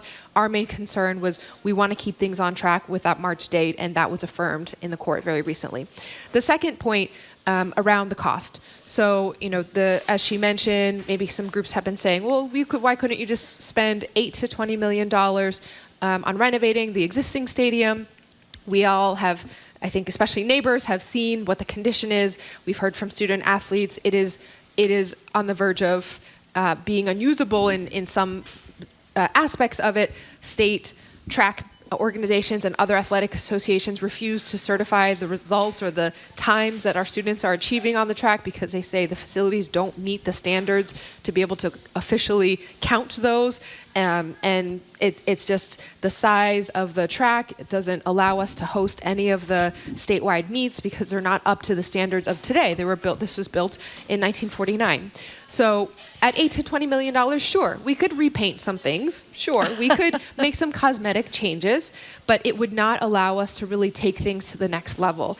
And what we have here is a partnership where a team will use the stadium for a certain set number of days a year. There are about 13 home games that are played right now in the National Women's Soccer League. If they make it to the finals, there might be more games on that. And they would have a practice at the stadium before each one of those games as well. But other than that, it remains under the ownership of the Boston Public Schools. It remains prioritizing student athletic uses, and we would dramatically expand the hours open to community, the usage and usability of the fields and the stadium itself, and it would allow us to host the events that our students deserve to have happen right here in Boston, to give them the facilities of a new professional standard 8-lane track, professionally maintained a grass field, training space, locker rooms that are fit, water and plumbing that works all throughout the year, unlike it is now. And so this is a partnership where the soccer team would lease their usage of the stadium, but they would contribute significantly more than half of the construction costs, and then maintain, have the resources where they would maintain the facilities forever forward, so we don't fall into a situation again where something is built up and then begins to crumble over time. We believe very strongly that this is in the public interest, and we've had hundreds of meetings where the project has changed in response, and that's why the costs have shifted as well. There's usually a placeholder amount put in. The costs are adjusted for construction realities, but also in response to the changes that communities have asked for, and we still are getting the the deal that we believe is going to serve Boston and help transform this opportunity. You had questions about Boston 2024 Olympics, if I remember Yes. correctly, and part had to do with cost overruns. So Yep. in recent times, the city's $50 million share went to $91 million. And if history is a guide for almost any public construction, the likelihood of $91 million becoming more is, I assume, not unlikely, let's put it that way. Who is responsible for cost overruns? And just to add to that question, the person who suggested, maybe this is where Kalika got it from, that a stadium could be in perfect shape, using Lowell as an example, is Andrew Zimbalist, who in the spirit of disclosure, I wrote a foreword to a book that he and Chris Dempsey wrote about the Olympics proposal in 2024 that they helped kill. With this doubling of the city's contribution and with the Everett decision having been made by the legislature, you're not doing any rethinking about the potential huge cost to the people of Boston here, and maybe there's a better idea? So this has been part of the same conversation for the year or so that we've been engaging with the team and the community. I think there's always been in the background this conversation really for almost a decade now, or maybe even more, about whether the Revs would get their own stadium closer to Boston. And so this was always in the mix, and we've had some conversations with the MWSL themselves about it, where they have shared that, in fact, the move now is for many of the professional women's soccer teams to move towards their own spaces, because they don't have to feel like they need to be overshadowed or share. And in fact, the places where they're playing in their specific space, their locker rooms, their home turf, it has filled those spaces, and the number of the degree of interest in supporting professional women's soccer right now and professional women's sports in general is off the charts, and they deserve to have their own stadium. That, again, this is their perspective. So we've been engaging with them as they have been thinking through all these pieces as well. The team came to the conclusion that they wanted to do it in the city as their own stadium, with the benefit primarily accruing to students and our community members but how about as your a perspective? contribution. I mean, again, almost doubling of the cost with the likelihood that it's more. That's a huge ticket item. I mean, I guess it's a big item in our capital budget. But have it's you considered a more modest alternative, or are you sticking with it here? The costs of renovating something that has been falling apart for 40 years are significant. And what we have here is an agreement where the city will reconstruct half of the stadium with all the amenities for our students and community members, and the team reconstructs half of the stadium. Each side is responsible for what happens with costs on either side. And I will share that the increase in costs has happened on both sides, on the city and the team, and we're working towards the final lease details, and I think that will become clear.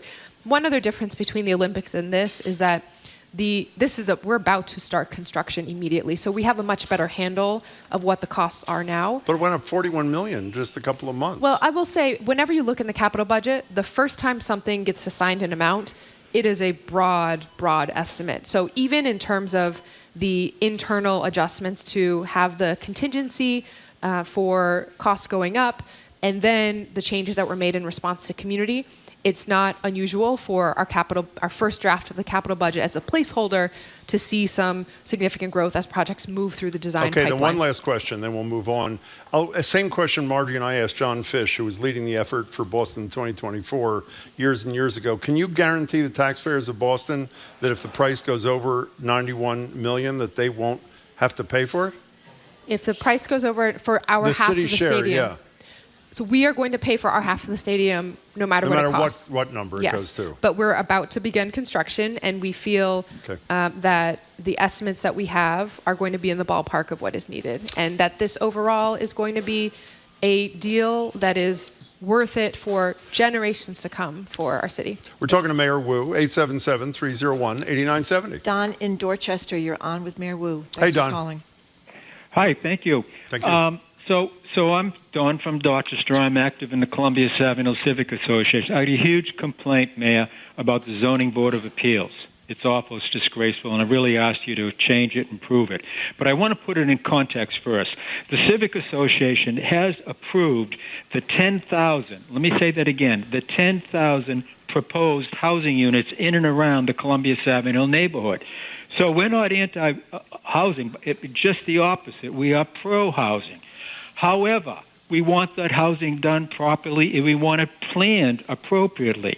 Now, we also, at the other hand, we also want to maintain the character of our neighborhood, where we have singles, two families, triple deckers, happily coinciding.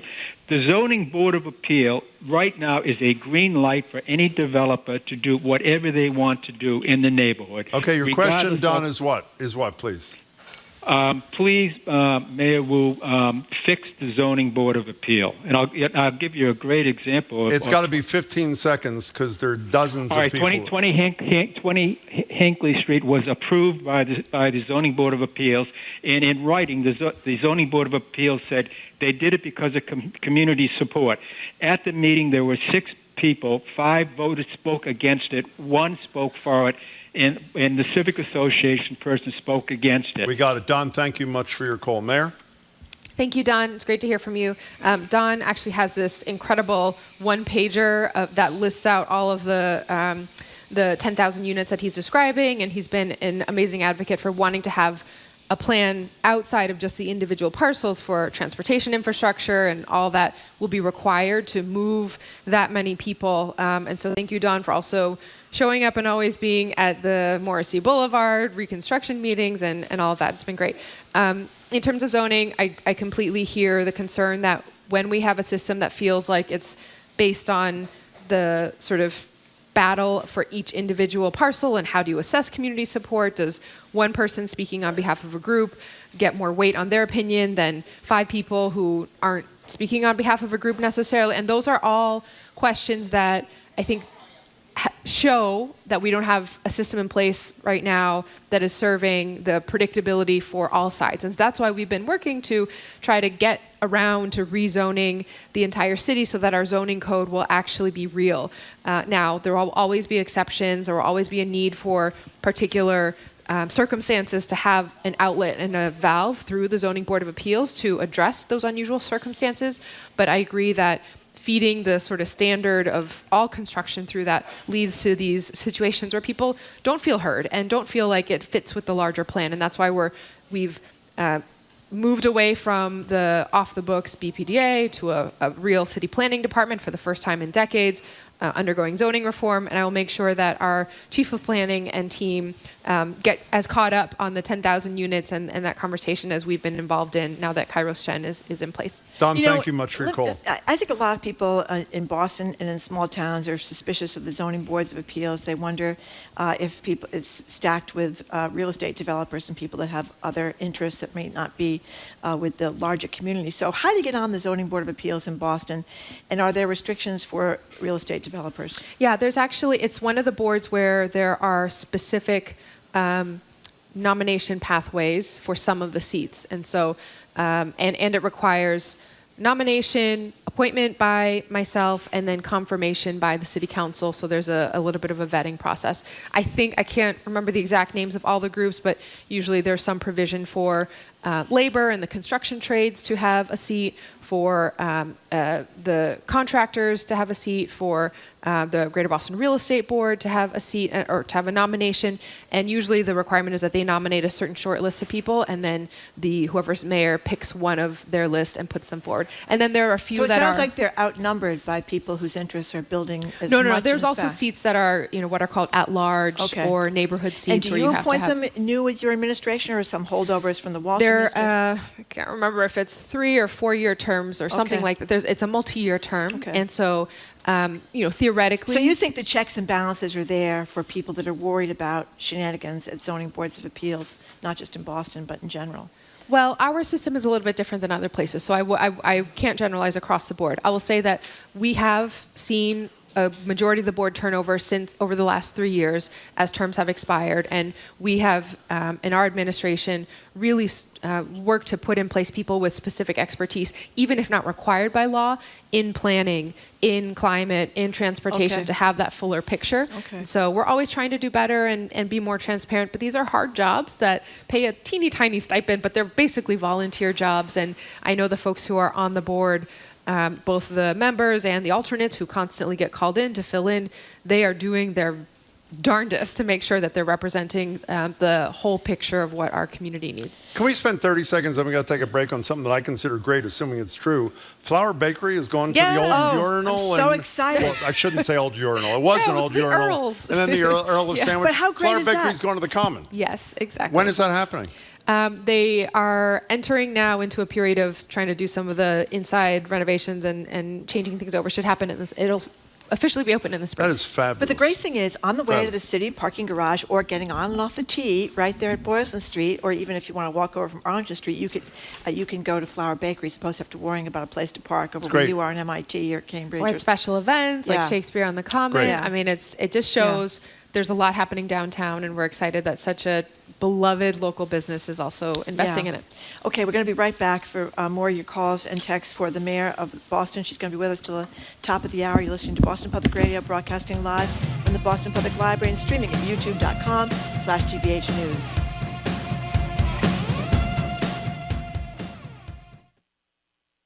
The National Gingerbread Competition has had fans flocking to Asheville, North Carolina for decades. This year, organizers canceled the competition after fallout from Hurricane Helene, but the gingerbread show goes on. It's important to our community to see us being resilient and moving forward, and I think seeing these traditions continue on is part of that. I'm Juana Summers. Hear more on All Things Considered from NPR News. Today at 4, here on GBH News 89.7. Our programs are made possible thanks to you. And the Bach Center, presenting Anthony Williams' Urban Nutcracker, a holiday classic reimagined for the city you love, celebrating diversity through the art of dance. At the Bach Center Schubert Theater, December 14th through the 22nd. Tickets at bachcenter.org. And the Museum of Science, where their Fun for All Ages seasonal exhibit is now open. All aboard Trains at Science Park features more trains, activities, and magic. More at mos.org. And MIT Federal Credit Union, helping members achieve their financial goals with savings account options, including high-yield money market accounts. Memberships open to the general public. More at mitfcu.org, federally insured by NCUA. And Rogers Fish Company, founded by Roger Berkowitz. You can give the gift of New England seafood dishes, including double clam chowder, crab cakes, lobster, and fish, delivered to your doorstep. Online ordering at rogersfishco.com. I'm Jared Bowen. Coming up on The Culture Show, musicians of the Old Post Road ring in the holiday season with a concert full of 18th century Yuletide music from across the Western Hemisphere, making stops in Ireland, England, Poland, Mexico, and more. They join us with a preview and an in-studio performance. Plus, we get a jump on Hanukkah with the annual Festival of Lights celebration. That and more on The Culture Show today at 2 on 89.7 GBH.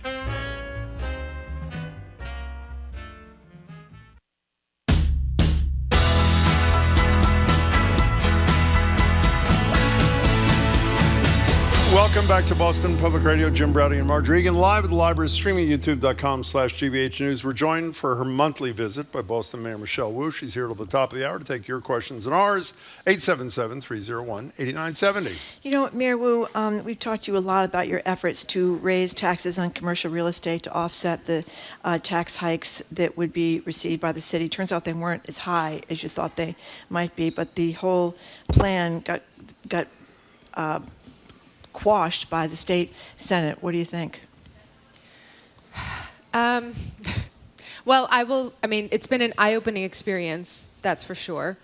And I think I have a lot of thoughts on this, so I will try to share as much as I can, and maybe we'll get into a little bit of depth on just this topic, because it's been quite an intensive process. I think where I want to start is, every day in city government, our responsibility is to deliver results every single day of the year. We don't have time at the city level to play games. And I took this process, and many, many residents, seniors, neighborhood leaders, advocates, union workers took this process very seriously, because this was about delivering results that are needed for people who are going to face real consequences. There was a problem that was identified, that with national economic shifts happening, that the commercial office and remote work changes would have an impact on budgets and taxes, and in our case with state law, cause a potential spike in residential taxes. And this was, there were various headlines calling this out in the media as well, even examples and cases of commercial buildings that sold for far less than they were purchased for, and there was a sense of even calling on the city, how could it possibly be that we're not treating this as an apocalypse with collapsing commercial sector? Why aren't you doing something faster? And we were taking our time to really analyze the situation and make sure we understood all the data, because it's impossible to predict valuations. It's an annual process that starts in January, ends in December, 180,000 parcels. And so we were working through that. And as soon as we knew and had arrived at the conclusion that there could be an issue, we filed legislation to address that. It was a fix that would be proactive, that would stabilize taxes for a multi-year period of uncertainty, and that would ensure that this would work, because it had been proven to work before. Now, 8 months later, right, I just realized the other day that I was not pregnant when we started this process, and I am about to pop now. And we still never got a final vote on it from the Senate. What happened was... the Senate president did not allow there to be a vote, is that correct? One senator blocked it 3 times procedurally, and there was never a vote. You're talking about Nick Collins? Yes. And Nick Collins, who's from Boston, he's a Boston rep. Is part of his district is senator. Part of his district is South Boston. We should point out that he got public records show that he got real estate interest donations to his funds, his campaign funds of $25,000 in October, November, compared to $1,323 at the same time. All of those kinds of articles happen about all of us. I think they're relevant. It's important information. I, have political support from some of the people who I'm on the opposite side of policies as well. And so it's hard to draw individual motivations just from that. But I will say that, this was a proposal that had been passed twice by the City Council, twice by the House of Representatives, overwhelmingly, that had been, the city had been required to, as a condition of moving forward in the Senate, come to a deal with business groups, which we did in a process of good faith negotiations that took a lot of energy and time, down to fighting over the last half a percentage point in year 1 and then the last half a percentage point in year 2 and 3. We struck a deal knowing that there was uncertainty in this process, precisely to give predictability and to give the city the proactive tools. The numbers would shift, and we are very glad that they didn't shift, in a worse way beyond, to the worst case scenario. But if the numbers had shifted that way, the city wouldn't have been walking out of the deal just because suddenly it was worse than we anticipated. So when it got better for businesses, when the valuations actually came back not as dire as had initially described in a potential worst case scenario, this was still within the original range that we had presented of a margin of error. And then people did not honor the results of the process. And, it had just felt like there was one goalpost after another. I will run through any set of requirements to do what is right for our residents and to fight for the people that need this. And so I think, for me, what's most heartbreaking is that the very people who will be most impacted by this are used to things like this happening, are used to being ignored and left aside and, pushed to a later date because big business interests say it's not serious enough or there's other priorities. And a lot of this is in a larger process where people who don't have any direct stake in our neighborhoods have a lot of say. And we got to the point where any single senator, and it wasn't necessarily going to be the one who actually ended up being the procedural Nick Collins from Boston. It could have been any senator at that point.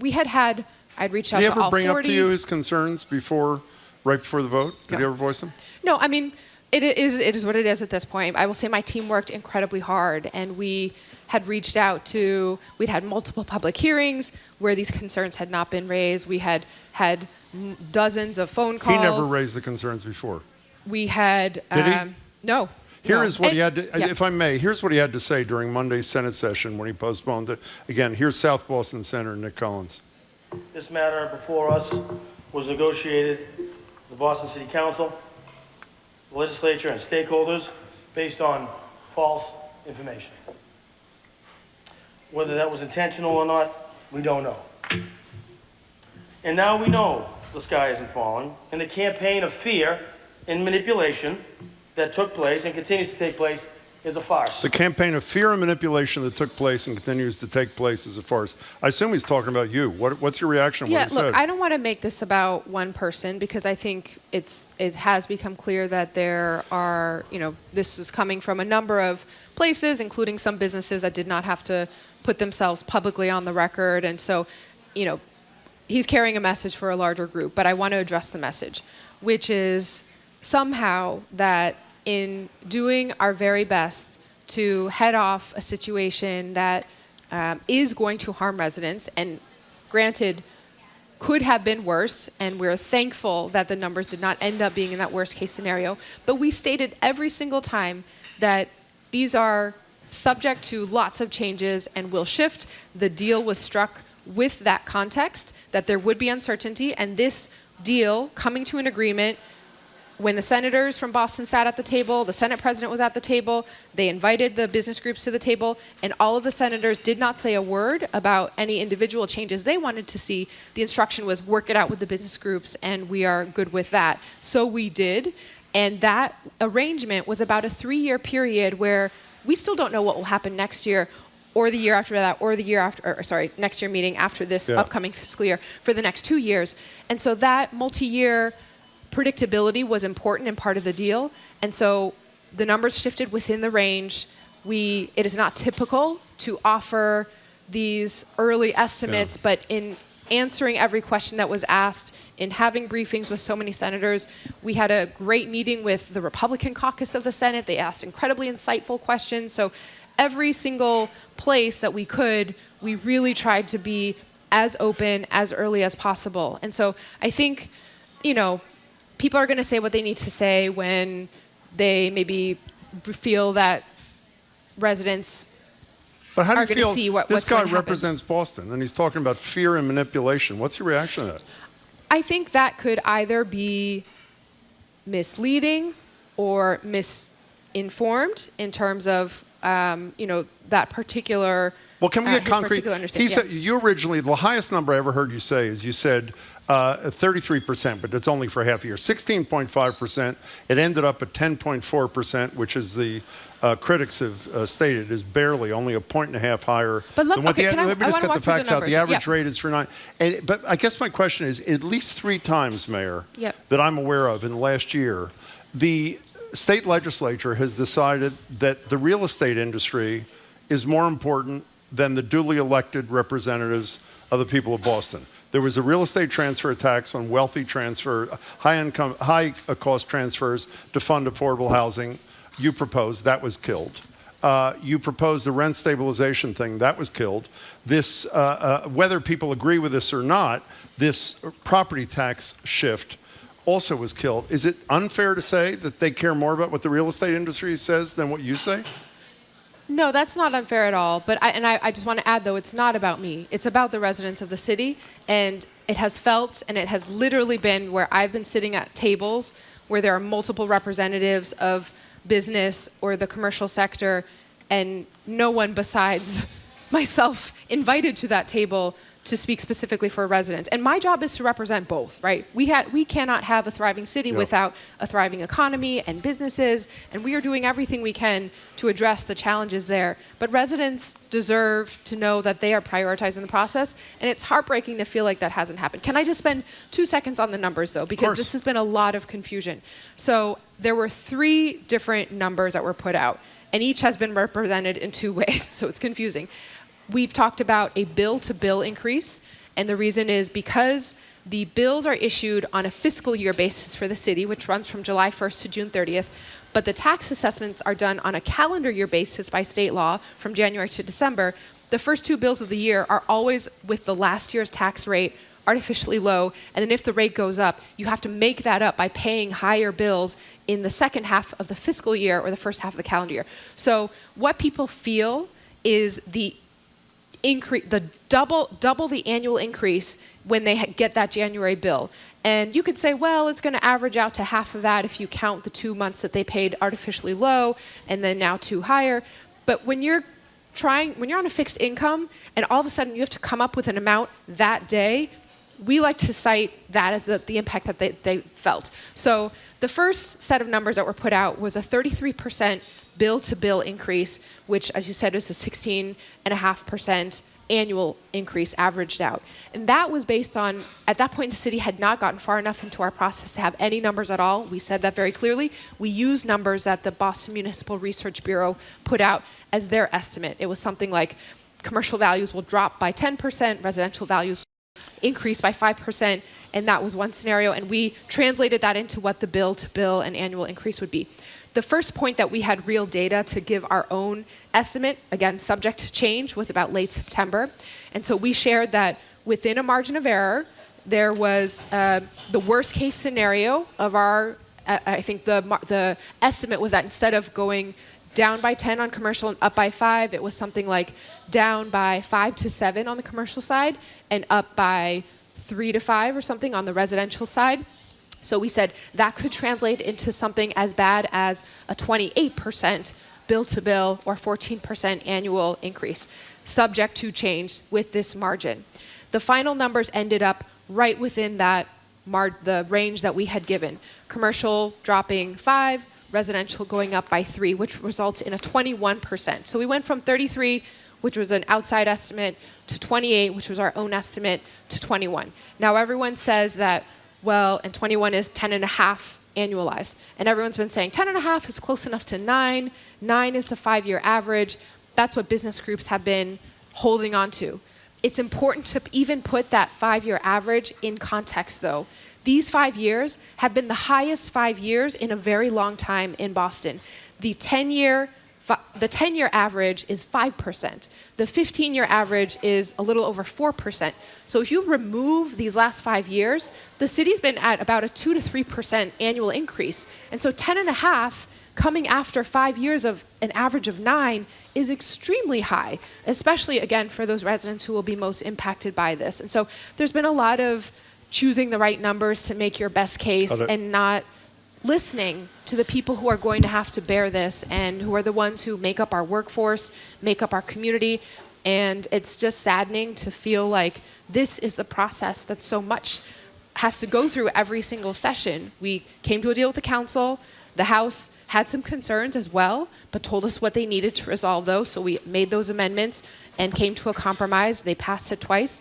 And then on the last step, the goalpost kept moving, and then we came to a deal, and then even that deal, when there was an opportunity, it felt like to, point to some outside factors, didn't end up holding. And so it's been hard for me to feel like I can vouch for a sense of wanting to build trust in these processes. We are going to always continue to fight for what's right for our residents. We've done that in this case. We will continue doing that.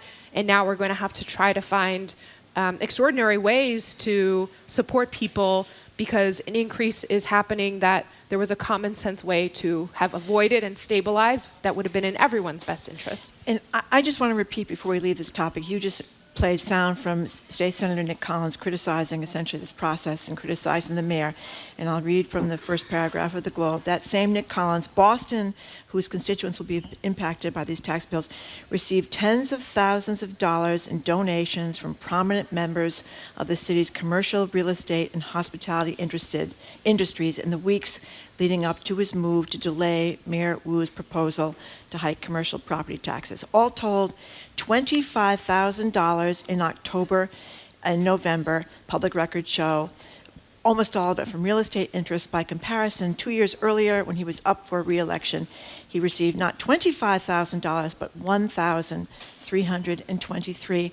And I think you don't want to make it against one person, but I think it underscores people's lack of trust in the legislature, which I suppose is why the biggest ballot question that was voted on in the November election in Boston had to do with Massachusetts, had to do with auditing the state legislature. Can I add a word on that, though? Because, again, people are going to come to their own views however they decide to exercise their right as elected representatives, whether it's from conversations they have through contributions or in community or whatever it is. And there's no way to know what's in people's minds. What I think is, to me, important about this particular example, though, is that senator and all of the Boston senators were sitting at the table with us in September in the Senate President's office alongside the 4 business groups. They did not say a word about concerns information that they needed or changes that they would want. Nothing was said. And then we were told to go get to a deal with the business groups. Then for weeks after that, back and forth, trading proposals, talking about what the deal would be. No additional feedback from any senators about what that should be, except, again, we've given our decision-making authority to the business groups to decide, and when they're good with the deal, the implication was we're good with the deal. We came to that deal, and then months after that, suddenly concerns surfaced, which might have been able, if there was should we plan ahead, if this ends up being in the lower part of your range than the higher part of the range, there was a window of 8 months for those conversations to happen, and we asked over and over and over again, what can we do? How do we be proactive about addressing and improving our proposal? And so for it to come at the last second in a sort of delay that then ultimately led to no vote at all hits very hard. The last thing, if I can, Jim. Of course you can. What was said constantly as the reason for delay and the reason for not wanting to do something that would clearly help residents and stabilize businesses as well was that there were, quote unquote, other options, right? So we heard over and over again, just cut the budget. If you cut the budget, then you can deliver that as relief to residents. But what people were not clear about, and what state tax law defines, which is why we're in the problem in this first place, is that the benefit, or let's say, if you cut $1 from the tax levy, so if the city were to cut our budget and take $1 less, and need $1 less of taxes to pay for that budget, that decrease goes 2 to 1 to the commercial sector over residents.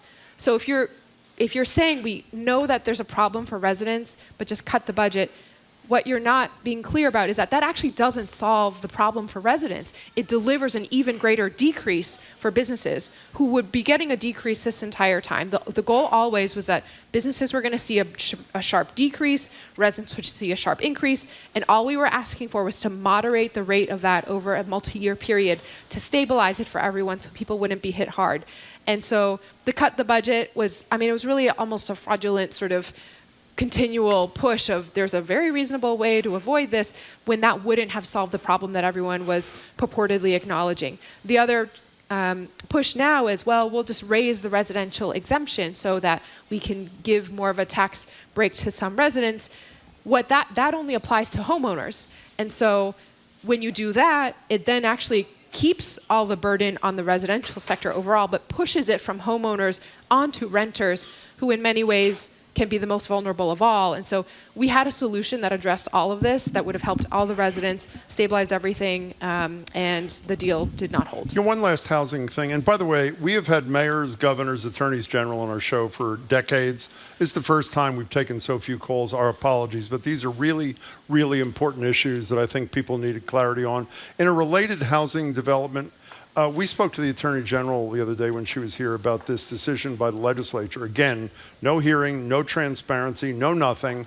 An amendment filed at the last minute in the Economic Development Bill to give Blue Hub Capital, which does these shared appreciation mortgages. You're foreclosed upon, they buy the property from the bank, sell it back to you with a profit, and then they share in whatever equity you make. There's a lawsuit pending against them by some homeowners saying they're predatory lenders. Blue Hub Capital was granted exemption from the state consumer protection laws by the legislature in this last minute, again, no hearing deal. 119 of their mortgages are in the city of Boston. What was your reaction? And by the way, this is Beacon Hill legislature. What was your reaction to this, Mayor? Yeah, I don't know all the details and ins and out of exactly what the issue is or what the alternatives are. I think in general it's a challenging look when any single entity gets a particular carve out, and so would want to know a little bit more there. I know that there are, when you're at the point of your home being foreclosed on, to have any option at all is a good option. But what are the provisions for then renegotiating that later, or being able to buy out an entity that helped you, or to then get that equity back? I don't know what the details are.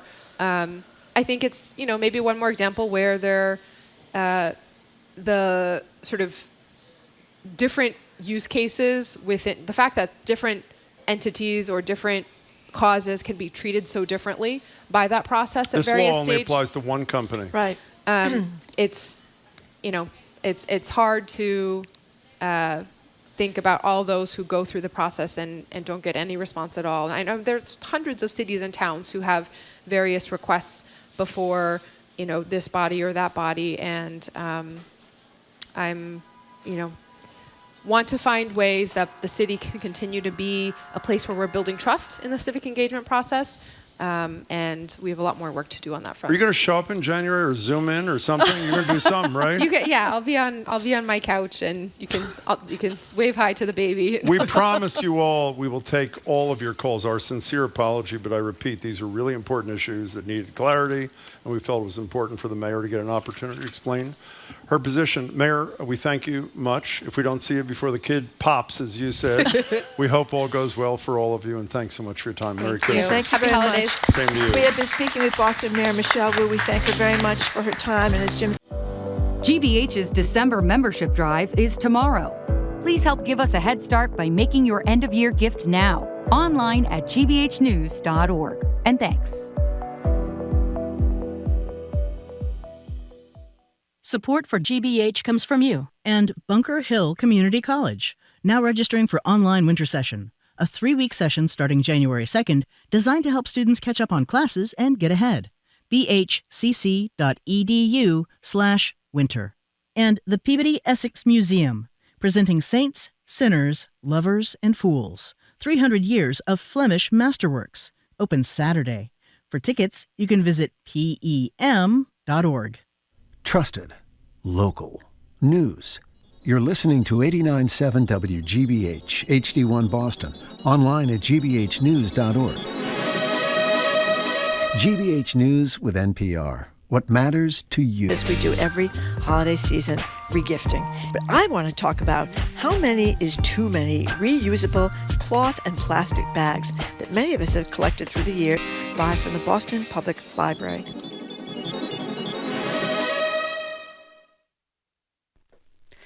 Live from NPR News, I'm Lakshmi Singh. Damage inspection teams are expected to have a better count on fire losses in the coming hours in Southern California, where the Franklin fire quickly grew in size in the last 24 hours. It's closing in on 4,000 acres, and it's about 7% contained. Much of the devastation is in Malibu. Los Angeles County Supervisor Lindsay Horvath says she knows a community is hurting. Our evacuated households are waiting with bated breath. A second night without power or cell service is extremely difficult for those not under evacuation. Thank you for checking in on one another. Thank you for remaining vigilant as we get this fire under control. As many as 18,000 people in the affected zone are under alert. More than 2,000 people were forced to evacuate. The fire also forced about 3,000 students on the campus of Pepperdine University to shelter in place. The cause of the fire is still under investigation. A new study using artificial intelligence to predict future climate change concludes the Earth will continue to heat up in coming years. NPR's Alejandra Barunda has more. Humans have pumped vast amounts of greenhouse gases like carbon dioxide into the atmosphere. That drives global warming. And since 2015, most countries in the world have agreed to try to limit warming to less than 2 degrees Celsius, and ideally below 1.5. That would be 2.7 Fahrenheit. But that goal is slipping out of reach. Exactly when that 1.5 level will be passed and how hot it'll get after, scientists have to use complicated computer models to figure that out. And now they're using AI too.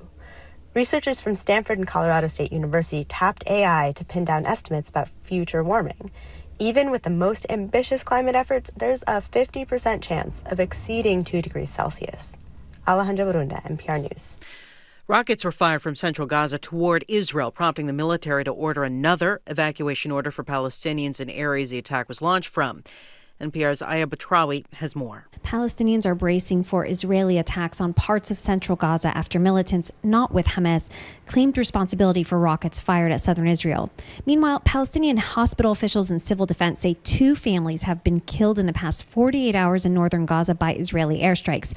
One attack killed at least 25 members of the El Kahlout family on while an airstrike Wednesday hit a home sheltering up to 30 people from the Abu Tarabish family, with some heard screaming.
with disabilities, and not much more in New Jersey. We were in Hoboken.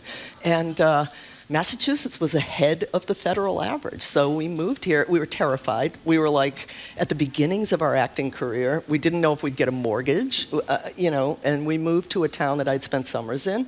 And then we were in a pitch battle to get Jesse to get the special education I had stuff. this is all documented in the first memoir, where I had to organize the parents, and this SPED director literally was quoted as saying, "Why should we spend money on these kids? They don't give anything back to society." And this is the special ed director. Yeah. I said to my husband, he's getting a dead horse's head in his bed. I said, he's not going to have a job when I'm done with him. Well, he got the equivalent. Did he? Yeah, He I did did. get canned, right? Yeah, I did. Yeah. Yeah. Because of you? Yeah. Good. There were 6 lawsuits that Good. year. I'm glad to hear that. But we did, we suffered from it. We lost weight. We were strung out. But we set up a fund in Jesse's name at the Federation for Children with Special Needs called the Jesse Fund, which helps parents, low-income parents, and parents who have English as a second language to get an advocate if they have to go into these meetings. I always think of my mother, who is an immigrant from Italy.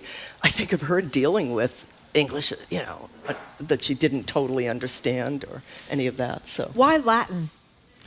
I pushed it. I did push Okay. it. I said, you like to write, and you love words. And if you want to really be good at discerning what word comes from where, Latin is really good. That's a great point. And even if you want to learn another language later, it helped me when I finally learned Italian. Can you tell one more Goody story? Goody is the first dog who was not a rescue. Not a correct? rescue. The next 4 we'll talk about in a minute were a rescue kind of deal. Can you describe what Goody did every day entering Jesse's room that he did not do on the day that Jesse died? Yes, he slept with Jesse, and then he would come and sleep with us. He'd go back and forth in the night. And every day he would go in, and he was like this little guy in a peaked cap, and he would go down and check out the short bus that came to pick up Jesse. He would go down in the elevator we had installed for him, and he would check out the bus and come back, and it's as if he raised his little paws and said, "Okay, come forward, Jesse, you can." And he was very... And the day that we discovered Jesse, he did not, go into the room. And it was as if he knew. But afterwards, what completely would destroy me is that he would run into the room, stop short, and wag his tail like he was seeing something. And I just, I wanted to know what he was seeing. I was jealous of what he was seeing. This helps you to talk about this as opposed to, you've chosen to speak very publicly about the pain you and, by the way, your husband is Chris Cooper, is another actor, obviously, that you guys have experienced. Why that choice? I think it helps people. I think that we live in a country that does not accept death. Yeah. They're like, get over it, and that does not happen. It doesn't happen. It's a lie. It doesn't happen. Whereas, coming up from an immigrant family, my mother came from Italy. They get it. They've been invaded. They've had wars. They've had deaths. There's a song from her Paese that says, "Scura mai, you have left me dark." They understand that. But what I wanted to also say in this is that even after experiencing a great grief, you will experience joy, and it does not take away from your grief, but it does. It honors our son. Every time my husband makes me laugh like I'm 5 years old, which is why we're still married.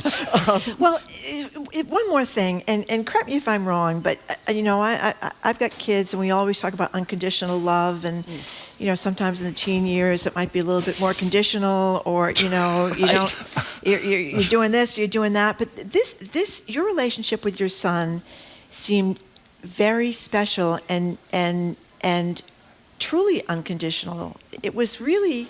It's really true. Talk about that. Chris and I just consider him our greatest teacher.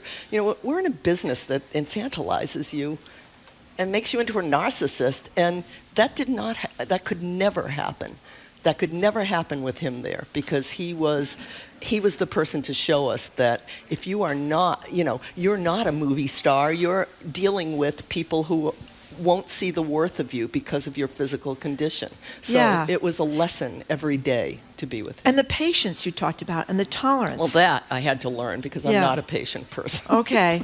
But when you talked about learning tolerance from him, what do you mean?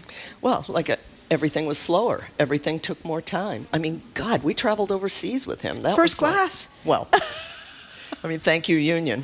You're going to thank the union for the $1,500 dog bed, too? What kind of dog bed costs $1,500? No, you got that wrong. What did I get wrong? That was the chaise I was referring I'm sorry. to. Okay. So speaking of that, can you read? Do you mind reading a little bit from the book? No. Great. Marianne Leone, this is the book, 5-Day Epiphany, How a Quintet of Badass Bichons Retrieved Our Joy. This is about, this is called Where's the Beef? Okay. It's the season of galas and fundraisers. We get invited to a lot of them, so my husband can lend some kind of celebrity glow to the occasion, even though we're usually shy and stiff at these things and never know what to say. We want to help, so we smile for the photographers and go inside to a hotel banquet room, glittering with strategic lighting and tinkly with the sound of ice clinking against glasses, raised in toast to whatever cause we are celebrating. The people sitting with us are mostly strangers. More than once, I've slipped off to the ladies' room and returned to find a huge hunk of beef sitting on my plate, usually filet mignon. I don't eat beef anymore in my wimpy attempt to help the planet along and save bovine lives. Bacon is still a challenge, though. Sorry, my porcine friends. But I never miss an opportunity to stuff the hunk of beef in my fancy evening purse, oversized and lined with a plastic bag for just such an occasion as this. Sometimes my neighbor, perhaps a Nobel Prize-winning scientist or a captain of industry, will side-eye me for slipping meat into my purse, but just as often my seatmate will volunteer his or her beef, too. I accept donated bloody meat whenever it's offered, even notched with other people's tooth marks. It's for a good cause, as they say on the invitation. Lucky, our rescue Bichon jumps down from his $1,500 dog bed the moment the key turns in the lock. He and Frenchie, his rescue partner, have adopted the green down-filled chaise as their dog bed, spurning their spiffy one, actually meant for dogs, on the floor by the fireplace. I am allowed on the chaise at night, but they never snuggle with me. When I sidle onto the chaise, they peer down at me with a faint disdain, annoyed at my disarranging the pillows where they like to lie.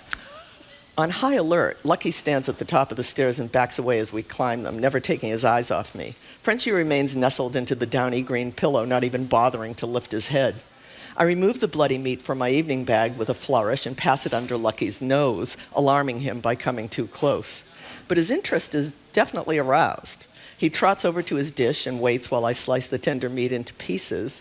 Frenchie finally rouses himself and jumps down. They stand before their plates, staring at me while I ponder the absurdity of these two little orphan Annies eating filet mignon and sleeping on downy pillows. It makes me so happy. I feel momentarily celestial, a bestower of karmic balance, a righter of wrongs. Of course, I realize that unless I get the chance to capture whatever cold-blooded trolls tortured Lucky and Frenchie and put them in 2 small wire cage for these 3 years, there will be no karmic justice. They will remain unavenged. And the scars will be there forever, like mine, whether or not they are avenged. But for tonight, there is filet mignon. They finish their beef dinner and jump back onto their oversized dog bed, their movements synchronized like Olympic swimmers. It's enough. It's fabulous. You know what I was going to say? You know what, sometimes when you listen to somebody reading, you forget who they are and who they're... I was about to say to you, thank goodness I didn't. I said, you're a really good narrator. And then I forgot what you did for a living. That's right. Oops. Yeah, Glad I didn't say that. So, that's beautiful. That so was tell great. us about Frenchie and Lucky and the puppy mills. Well, they came from a puppy mill. They were 3 years and 2 years when we got them. And it's just showed me that different dogs have different temperaments, you know? I mean, Lucky was this kind of tough guy, even though he was the smaller of the two. He reminded me of like a swaggery boyfriend from my old neighborhood. And Frenchie just looked dolorous. He looked like Giuseppe Garibaldi, so we did call him Frenchie Garibaldi sometimes. But he was like somebody who, even after being with us 13 years, you'd put him on his back, and he's a 4-poster bed. You know, his legs stuck straight up. So he never totally lost that. Is that what that means? Are they just not relaxing? That they can't? I mean, you should have seen TT and Sugar. Like the first week, they're like, hell, we're home. They were like, so it took him to the end, really. He never really relaxed. He was always on alert, you know. It's temperament. And what did that do for you? I just spent all my time trying to reassure him and, you know, making him feel And it was good that he was bonded with Lucky the tough guy, because it was kind of a synchronistic, And I love that you had to teach them how to swim to the stairs in the pool, just in case. Yeah. Because they would not know otherwise how to get out, right? No, and I could never leave them there alone because I was terrified they'd, because we found chipmunks in them occasionally before we found a way to. There's a critter thing you can put in the pool that's like a pillow, and it's saved chipmunk lives. Oh, over gosh. the last few years. I didn't know that. Yeah. So, but the idea that they came from the puppy mills where they had been mistreated was part of it too. It wasn't just the temperament, right? It was the fact that they were traumatized. They were distrustful and they were afraid, backing away from people. Or in Lucky's case, he would run at them, which was even more terrifying. But it was worse for the last pair that we had for TT, because she was kept in a cage her entire life, and she gave up one litter after another. How long was that, her entire life? 6 years before we got her. And her owner let the harness grow into her flesh. That's the neglect she had. So because of that, she was a fear biter, and nobody was adopting her. But we adopted her.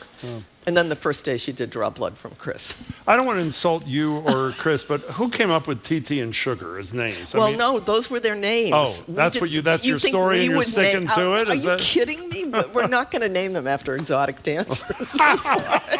Yeah.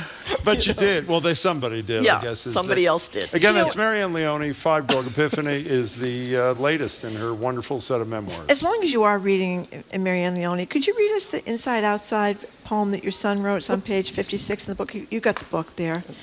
Yeah, well, you probably know where it is better than I do. But I kind of don't. It's so. 56. It's 56. Okay, got it. I love this. This was Jesse's first poem that he did, and it was laborious for him to write a poem. We had adapted his computer so that his one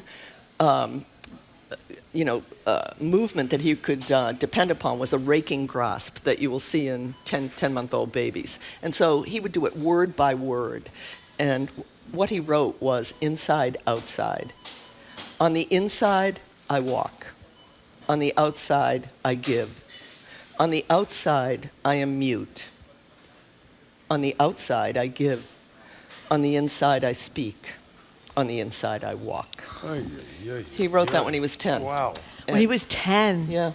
Wow. And I did this thing for mass poetry, and I remember there was a Pulitzer Prize-winning poet, and I read one of Jesse's poems, and he said to me, I teach grad students, and I wish some of them were as good. I had to hide I just burst into tears. Well, explain to people what cerebral palsy is. You can't move very well, but your it's mind different, is though. It's different with every person. It's different with everybody. Some people do have cognitive issues with it too. It's a brain. In Jesse's case, he was born 10 weeks premature, which is a lot. It's a lot, and he had a brain bleed on the 3rd day of his life. And how this happened was, I was living in New York City.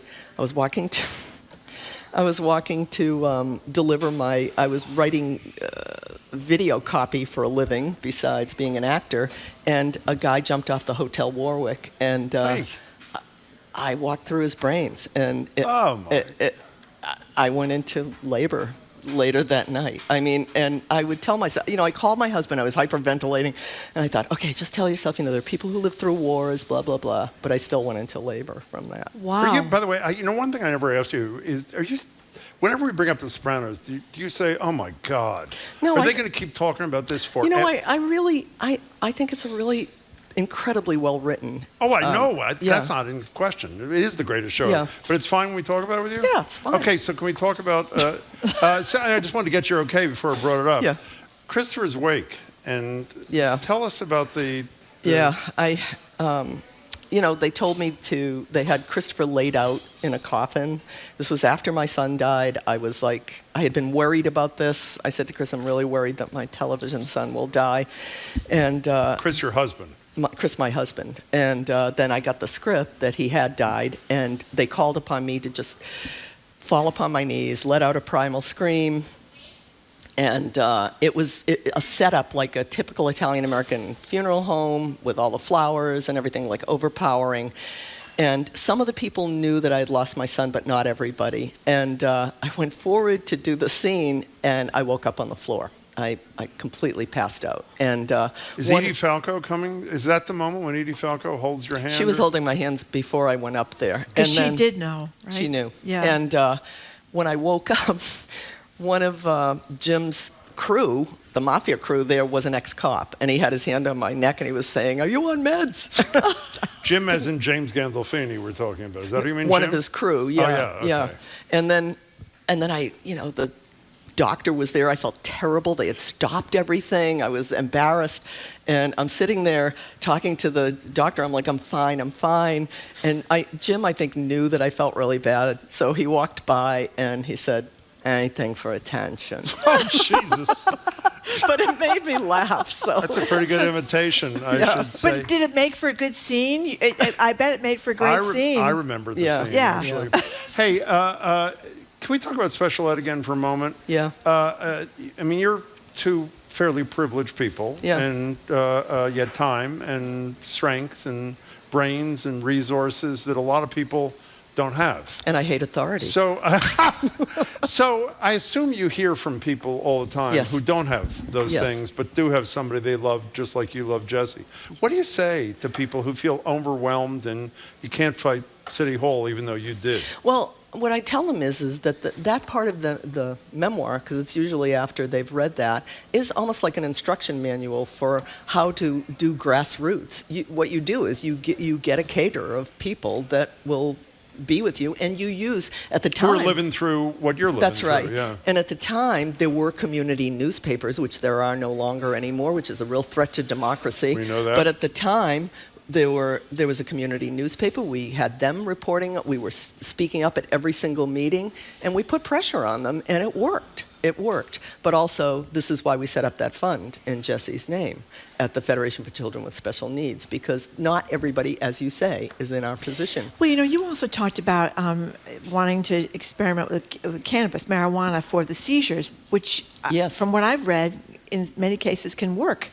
Yes. So what happened with that? Well, I was terrified because I knew that if Jesse fell in school or something and they took his blood and they found cannabis, DSS would come and take him away. So it's interesting. When I first wrote this, I had a really good editor, Ann Hood, who is a wonderful writer. And I did not write it that way. I wrote it like this funny, I'm just honoring my contadina relatives by growing weed, and I'm really blah, blah, blah. And she's like, where's Jesse in this? And I had to go back, and I did a 180. And I delved into my own anger about that. And I called, I talked to Jesse's pediatric neurologist, and she told me she's been using cannabidiol for 9 years. Wow. Yeah. And so, I mean, at the time, I thought of it. It's like something you can grow in your backyard. And no doctor's going to get sent to the Virgin Islands on any kind of big pharma. Can we discuss one different thing? Okay, we all agree you're a terrific actor. We can agree on that? Sure. Yes, we can. Okay. Yes, we can. We all agree you're a great writer. Yes, okay, fine with most that. definitely. I have never had a lemon square like a lemon square. Now, the reason I'm bringing this up is because we're very ethical, Marjorie and I. I don't want anybody to think the only reason you're on the show is because you make and give away the best lemon squares I've ever eaten. And how about the box?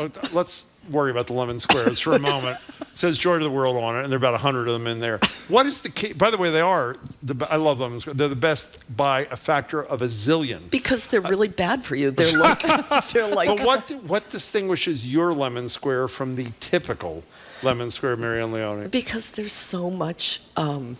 there are 4 eggs. There's 2 cups of sugar. I mean, it's come on. It's really over the top. It's from a Southern recipe book sent to me by my sister-in-law. Is that so? Yes. So you'll die young, but you'll die happy. Exactly. I mean, that is the basic message. You're not the only ones. I'm due for bringing it home for Christmas Eve. So. Well, that's a beautiful you got to thing. do it. You got to do it. By the way, we both love this book. It's beautifully. just terrific. And also, Should I hold gives it up? you... Yes, you should hold it up. Of course. Oh, that's right. Can we get a little shot? Epiphany. There she is. Yep. Can't believe she had to think of that, not us. It's a very quick read, and it's a very entertaining read, and it's funny, and it's heartbreaking, and you just learn a lot. Great. So Thank you. You've covered all the bases, Marianne Leone. Thank you so much for coming in. Who are the two? By the way, the picture of you and your husband. Which of the two are they on the cover? It's a beautiful photograph. Oh, it's Lucky and Frenchie. Who took that picture? Topher Cox took this picture, and hats off to Topher. Just one word about this. No, do it. This is a good karma picture because we did Topher Cox took this picture when we were doing charity for MSPCA. And then when Akashic Books published this, they're a small publishing house. He donated it. Oh, that's great. So he's a great guy. Well, you all four of you look beautiful. It's a great beautiful picture. Great Okay. to see you, Marianne. Hope Thank to see you you. again soon. Merry Christmas, etc. We've been speaking with Marianne Leone, who makes those wonderful lemon squares and other things for Jim Browdy and Marjorie Egan. She's the author of the memoir, 5 Dog Epiphany, How a Quintet of Badass Bichons Retrieved Our Joy. 5 Dog Epiphany, How a Quintet of Badass Bichons Retrieved Our Joy. Congratulations, Marianne. Thank you so much. Did you just read that twice in a row? I did. Oh, you did? I just wanted to make sure. I did. Okay. Because in case people miss it the first Okay, time, that I would was a do good it the idea. I like second that. time. I like that. Okay, up What's next. the name of the book again? I'm sorry. It is 5 Dog Epiphany, How a Quintet of Badass Right, that's what I Bichons thought it Retrieved was. Our Joy. Great, okay. Up next, with a limited number of Boston Public Radio shows until the holiday break, Jim insisted we bring you another tired, moldy BPR chestnut. Jim wants to talk about regifting next. Okay, are you a So does master everybody. regifter? Do you struggle with handling the gifts you don't really want to look at ever again or don't really like? I would rather talk about what I should do with all my plastic bag and cloth reusable bags. I've discovered that I am not the only person who has dozens and dozens of these bags, and I can't get rid of them, and they're taking over my house. Apparently. What about hoarding your...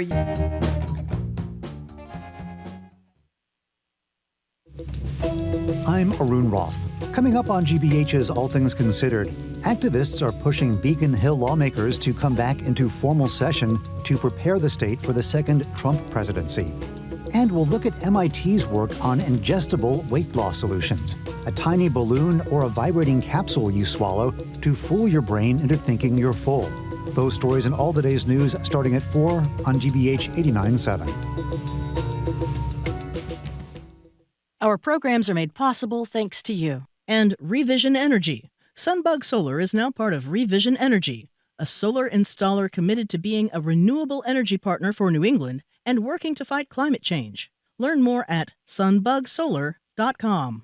And Lawrence General Hospital, now united with Holy Family Hospital to help build a robust regional healthcare system defined by a shared commitment to patient-centered care and medical excellence.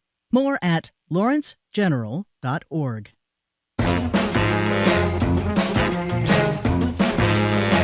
Welcome back to Boston Public Radio. Jim Browdy and Marjorie Egan, live at the library, streaming at youtube.com/EBH News. Before I introduce this topic, can I respond to your criticism?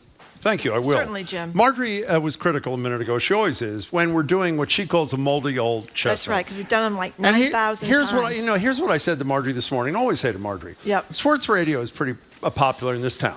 Here's what happens on sports radio. The show starts every single day, 365 days a year. Yep. They talk about how horrible the Patriots are, Okay. and is the coach going to be fired, and what should happen to Bob Kraft every day, and people listen. We talk about the moldy old chestnuts once a year, and I think people are jubilant about it. So here we go. Is that okay with you? Okay, fine. Time I of don't year. know if they're jubilant, Jim. 42% of Americans plan to re-gift a present for the holidays this year. That is, take something somebody else purchased for them specifically, and I don't want to say pawn it off, but give it to somebody else. So the number is 877-301-8970. Does that number feel like an undercount to you? Because I think it is. Are you among the 58% of Americans who keep every single thing from their great aunt and uncle and third cousin twice removed? Do you regift? What are your tips and tricks about regifting? Have you ever gotten caught regifting? And because Marjorie is driving me nuts, she wants to talk, in addition to regifting, which she doesn't really want to talk about, she wants to talk about some ridiculous topic about how you have too many reusable bags in your house. We have this is apparently, I'm not the only one. I'm relieved to know all over the country there are people with too many cotton bags, burlap bags, nylon bags, plastic bags, reusable bags you get like from Trader Joe's or Yeah, I Star know what they Market. are, sure. And they can't throw them out. They feel overwhelmed by these bags. Why are you saying they? They're You talking, can't throw I them can't. out. That's right. I'm one of them that can't. Do you rent one of those pods and put it in the driveway to put your extra bags in there if you don't have room in your house? Why can't you Why throw are they them so out? difficult Why to can't get you rid throw of? them out? Because, well, first of all, you're not supposed to throw at textiles anymore. Did you know that, Jim? We're not So supposed do to throw something at else. textiles. Find out how to get rid of Well, them. actually, there's this whole story in eatthis.com, which is I read usually that all the about time. food stuff, Yeah. about people drowning in reusable bags, Mm-hmm. and they give you suggestions about what you can do with them. Like you're supposed to take them to a shelter or something and see if they have a use for them kind of there. But I don't think people do that. You're supposed to go to a local food pantry or soup kitchen.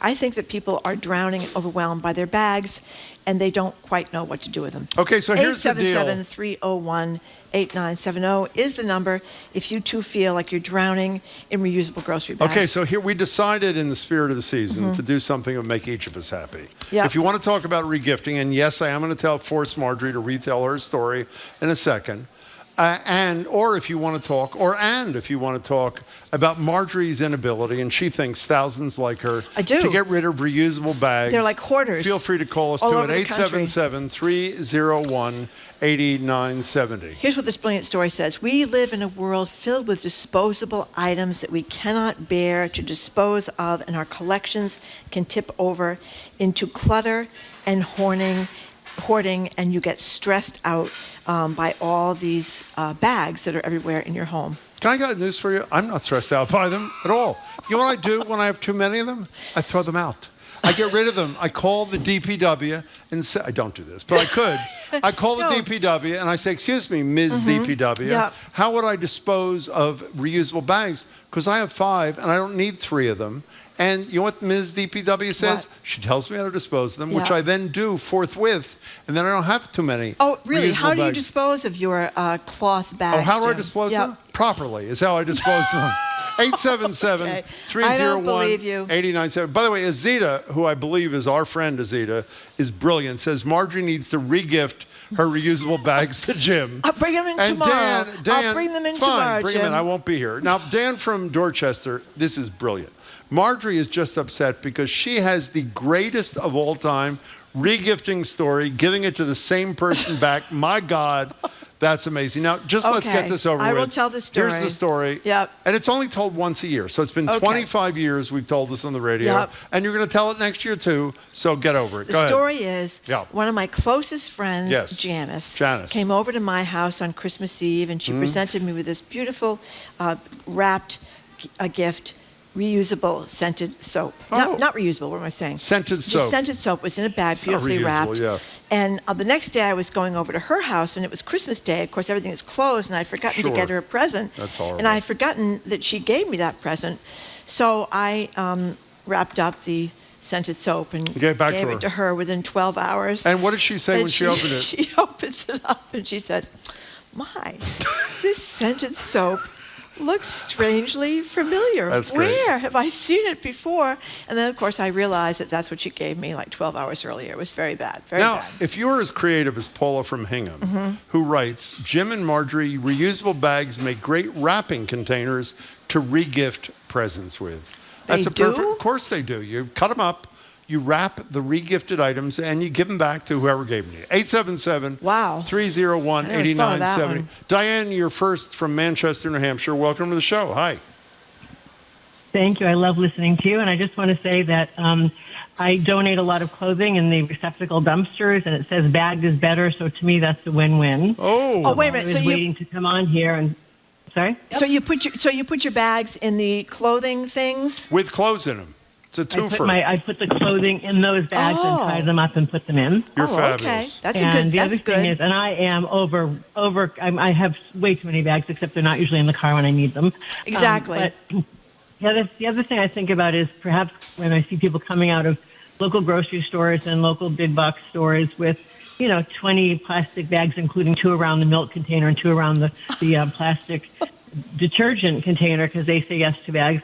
Maybe giving them a nice clean one on the outside, but filled with bags, and suggest that they use them, because what's the worst that can happen? That's fabulous. Diane, idea. do you also feel overwhelmed by the amount of tissue paper you have hanging around the house to wrap presents in?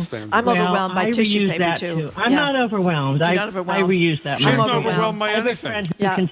Marjorie is. Diane, that was brilliant. That was brilliant, by the way. What Diane is suggesting, which I would suggest you do, I'd like to embrace her position. You should tomorrow, after the show, start standing outside big box stores, and whenever anybody is coming out with a lot of crap, you give them a bag. I can give them my and bags. they can put their stuff. And when the next person comes along, you give the next person a bag, and I think you're perfectly fine. 877-301-8970. Here's a clip from a 2016 Saturday Night Live ode to the regifted Christmas candle. This is the story of another more powerful Christmas savior. It's a candle, flame, beach candle. It's been sitting by a bike for a year. She takes the candle, dusts off the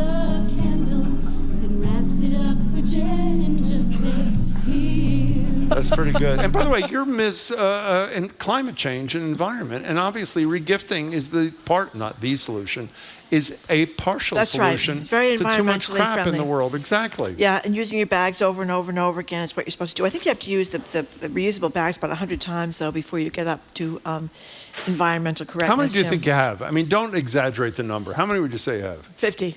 50. Yeah. Okay. That's just the reusable, like the ones you get from Trader Joe's or Whole Foods or Can I Star ask Market. a stupid question? Then you have the brown paper bags, I know those. which you end up using because you always forget your bags. I have a lot of them in the back of my Sure you car. do. Okay, What fine. you do, of course, is you put one bag inside another bag, and another bag, and another bag. And then I go to CVS. I never Okay, remember good. the bags. I don't want to get another bag from CVS. So I try to carry like 19 items to the car, where the CVS bag Let is me ask waiting. you, did you ever think of carrying one of the reusable bags with you when you go buy something and then put those things in the bag? That is the trick, Jim, to remember the reusable see. bags. It's very difficult to remember. That's a good point. Terry from Arlington. What do you think, Terry? Hello, Terry. Hi, you guys can hear me? I think we can, yes. Yeah. So a few years back, my brother and I, there's about 10 of us between our two families. Yeah. We had a regifting Christmas Yankee swap. So people just brought stuff from home. Some of it was used, but in good condition. Some of it was new and you never used it. And we did the Yankee swap. We probably did about 3 or 4 rounds. Nobody felt bad about not wanting the gift because it was regifted. And we really had a lot of fun. And I ended up with a lot of things I really liked. Well, I mean, I have to say, I am not a big fan of the Yankee swap, but how about the Yankee swap as a vehicle for dealing with things you don't want, Marjorie? She's basically saying a regifting Yankee swap is Terry's proposal. I think regifting, I don't think I could give people reusable bags as a regifting. I think that would be bad. Actually, Terry, you're the expert in this. Would giving reusable bags during a Yankee swap be inappropriate? Well, it would be funny. It would be some fun. of the things were funny. Yeah. And then you get the next number and then, you give that, somebody else takes it. Or, you might end up with something you don't want, like a bunch of bags. That's, a bunch of bags, I use the bags as gift bags. I put presents in them with tissue paper. Yeah. And that's one way to get rid of them. Yeah, you can never Terry, have enough that's brilliant. tissue paper. We get a bag from the mayor. I know, it's The another one. Museum of Science. There's What another are you gonna bag do with from that? the mayor. Well, I'm going to have to hold on to it forever. Exactly. Terry, thank you for your excellent suggestions. We appreciate it. 877-301-8970. We're doing a sort of a couple of topics. I'm not quite sure why. We're doing regifting, which we do every Christmas season. 42% of Americans admit to regifting. I find that number a little low. And because Marjorie has a problem with what to do with reusable bags, she allegedly has 50. I assume that means she has probably close to 100. We have added that to the topic, and everybody has had very good ideas about what to do. And then there's where to put the brown paper bags. Like, where do you put the brown paper bags? You put them between you put the your refrigerator recycling in it and take it out to the street. That's right, but while you're waiting for the recycling, while you're waiting for the recycling, you have to put them somewhere in the kitchen. Yeah. Where do you put them? You put them in a pile somewhere in the corner behind the dishwasher, and then when you need one, you take it out like a normal person does. How big is and your you pile? put the recycling How big is in. your pile? Oh, how many brown bags? Yeah. 7,000. I have 7,000 brown paper bags. But there's a reason so I don't run out. I want to make sure. Oh my God! I know. It's like there are certain things you're afraid you're going to run out of. Like you're supposed to buy gallons of water. Nobody's worried about running out How of many gallons of water do you have? Do I have saved in my house? for the apocalypse? I have in my basement. I don't like admitting this. I have 700 gallons of water and 1,600 cases of tuna fish. Because you never know how long you're going to need to stay in the basement. That's right. Here's Janice from Boston. Thank you for calling, Janice. Go ahead, Janice. Yeah.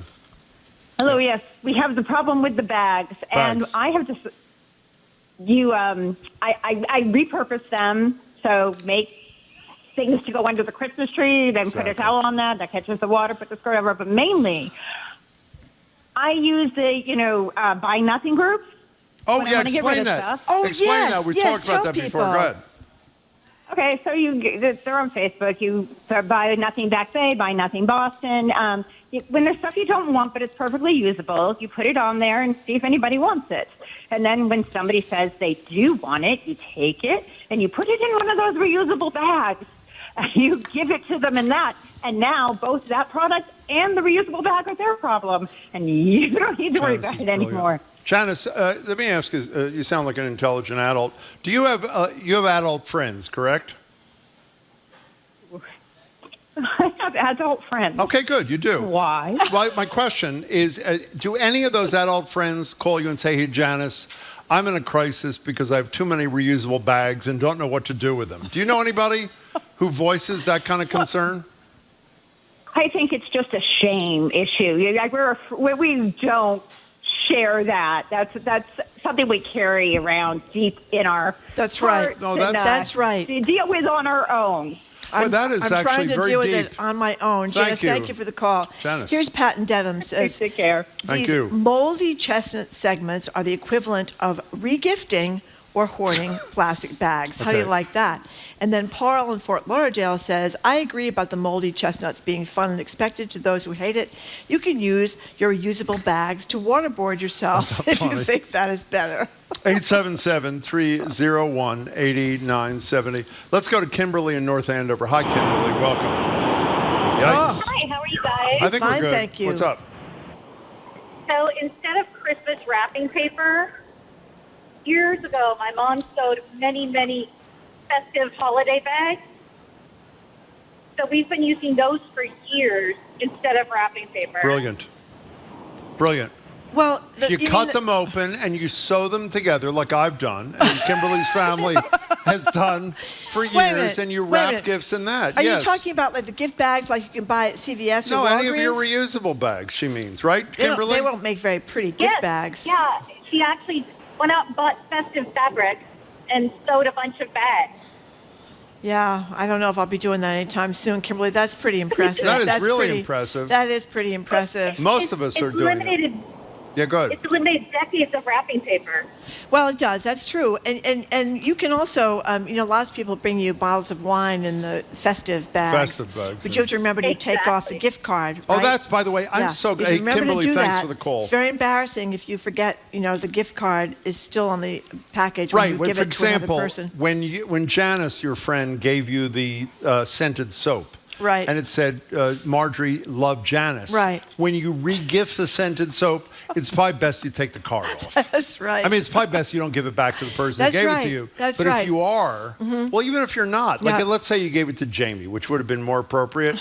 If you had given it to Jamie and Jamie had seen, Dear Marjorie, love Janice, he probably would have known That's right. that you hadn't gotten You it have for to him. remember. Well, a lot of, how many times you've gotten a bottle of liquor, a bottle of wine, usually Many at times. Christmas time, Many times. where they have forgotten to take off the tag, and it was to Frank and Sue, love Mary, and of course you are neither Frank nor Sue nor Mary. What do you do? By the way, I should ask you this often. What are you doing tonight? Do you have like an hour?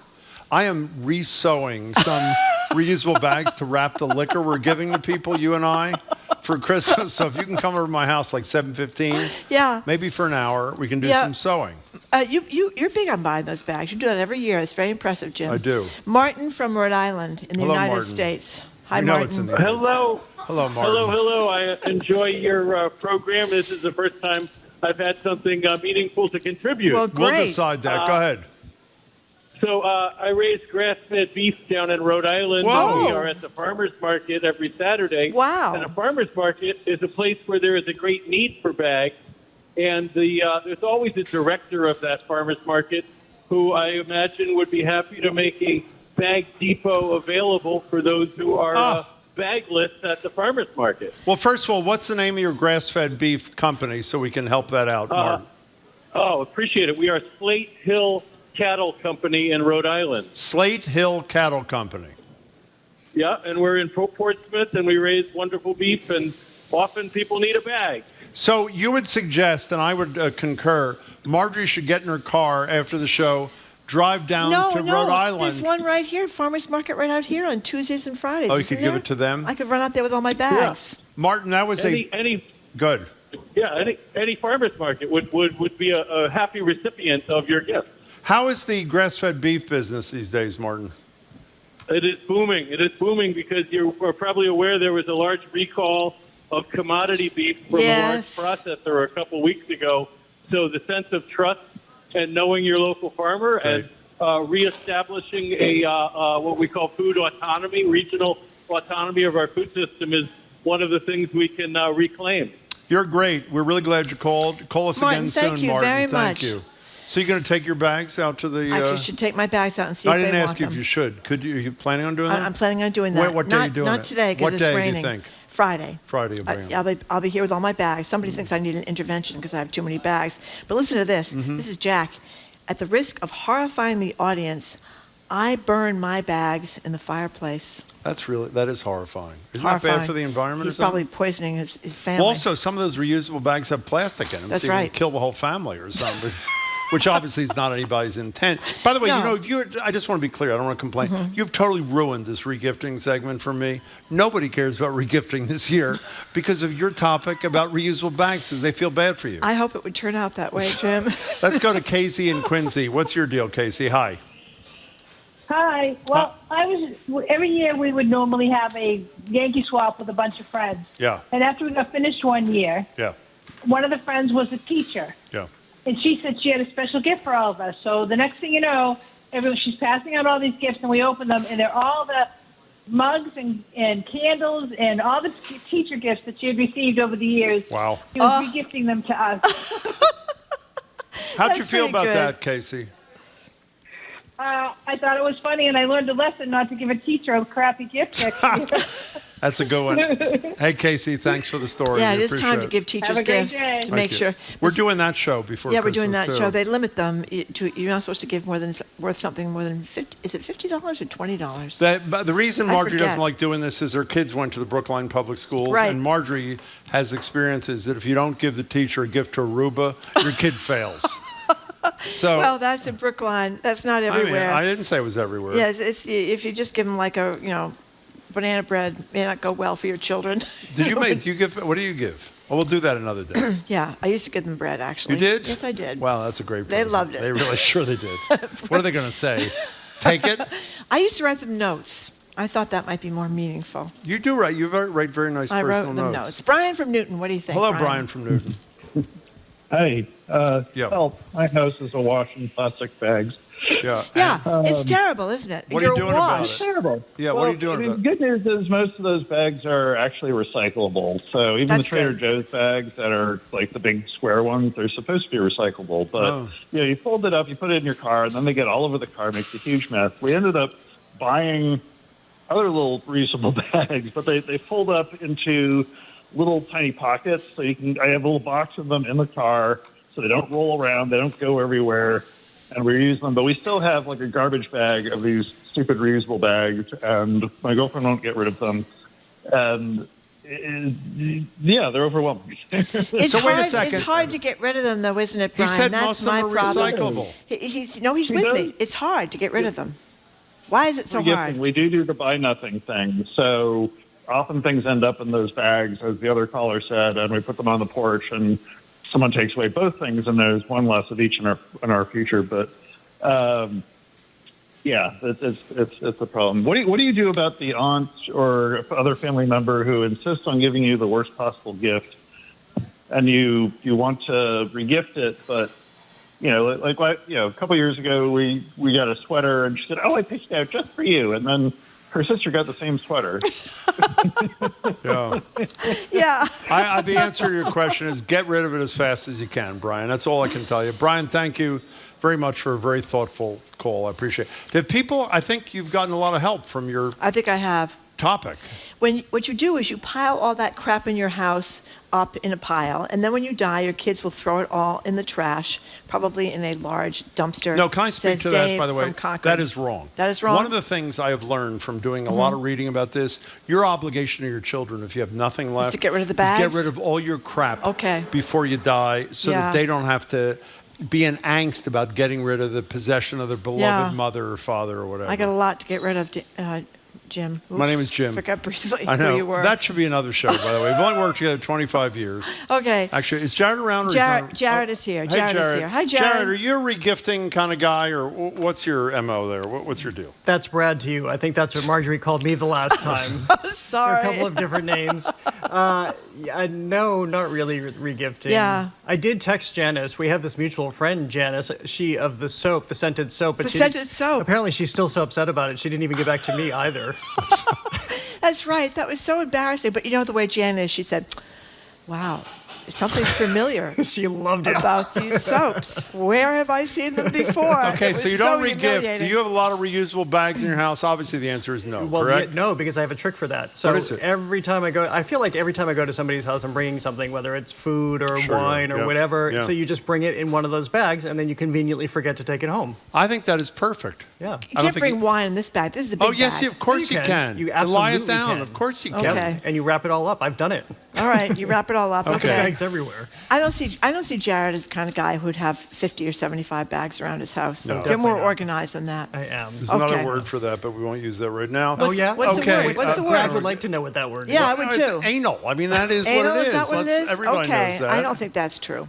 All right, Jared, what's on the show? So we are talking, this is lovely. We have very early period Baroque to early Romantic era music from old musicians of the Old Post Road who are doing a couple of really fabulous concerts coming up. And so we're going to talk to them. We have a performance. The designer, John Darien, you probably know his work. He's done many collaborations. He's very big in his collaboration he's done with Target most recently. He also has gorgeous shops in New York and Provincetown. He's going to be on the show. And then the MFA has a very big upcoming Festival of Lights celebration, of course, celebrating Hanukkah, and we are going to preview that. Before you go, having live music on the show, does that not totally change your mood, like for hours and hours and yeah, hours? it's very intoxicating. It You're is absolutely intoxicating. Good to see you, Jared Bowen. We'll be listening. Jared, 2 thank you o'clock. very much. Okay, thank you for listening to another edition of Boston You Public ruined Radio, the the segment. Culture I Show. waited a year for that segment. Okay, I'm Totally sorry, Jim. ruined it. I'm sorry, Jim. Nobody called about Okay. regifting. Your stupid bag problem. Everybody called about that stupid Because they stupid can all bag relate, because I'm one with the listeners. I'm a gonna lot of ruin us your next have topic. bag problems. I am. Okay, keep up with us 24/7 by way of our podcast, or check out our TikTok page at Boston Public Radio. Tomorrow, former Public Safety Secretary Andrew Cabral will be with us. Environmentalist Bill McKibben, Michael Curry from the NAACP and the Mass League Community Health Centers, and PBS European travel guru Rick Steves. Oh, You missed great, it. great, He's great. back tomorrow. I want to thank our crew, Zoe Matthews, Aidan Conley, Nicole Garcia, Hannah Loss, our engineer, John the Claw Parker, our executive producer, Jane Bologna. Special thanks to our BPL staff, Maddie Geyer, Patrick Lally, Juan Jose Cadena, and thanks to our hosts as well at the Newsfeed Cafe and across the street at the Lenox Hotel. The Culture Show with Jared starts right after the 2 o'clock news. Don't you want to thank the 6 people who came today I to see do. the show? I do. I want to thank very you that much. came down to the lobby. You have We something thank you wanted to add on the thing. Did you? I Something don't know. about You the- should do that quickly. Ryan Okay. Landry, very quickly. At the Iron Wolf Theater in South Boston, our friend Ryan Landry and his Gold Dust Orphans holiday show, Rosemary's Baby Jesus, features 2 incredible cameos by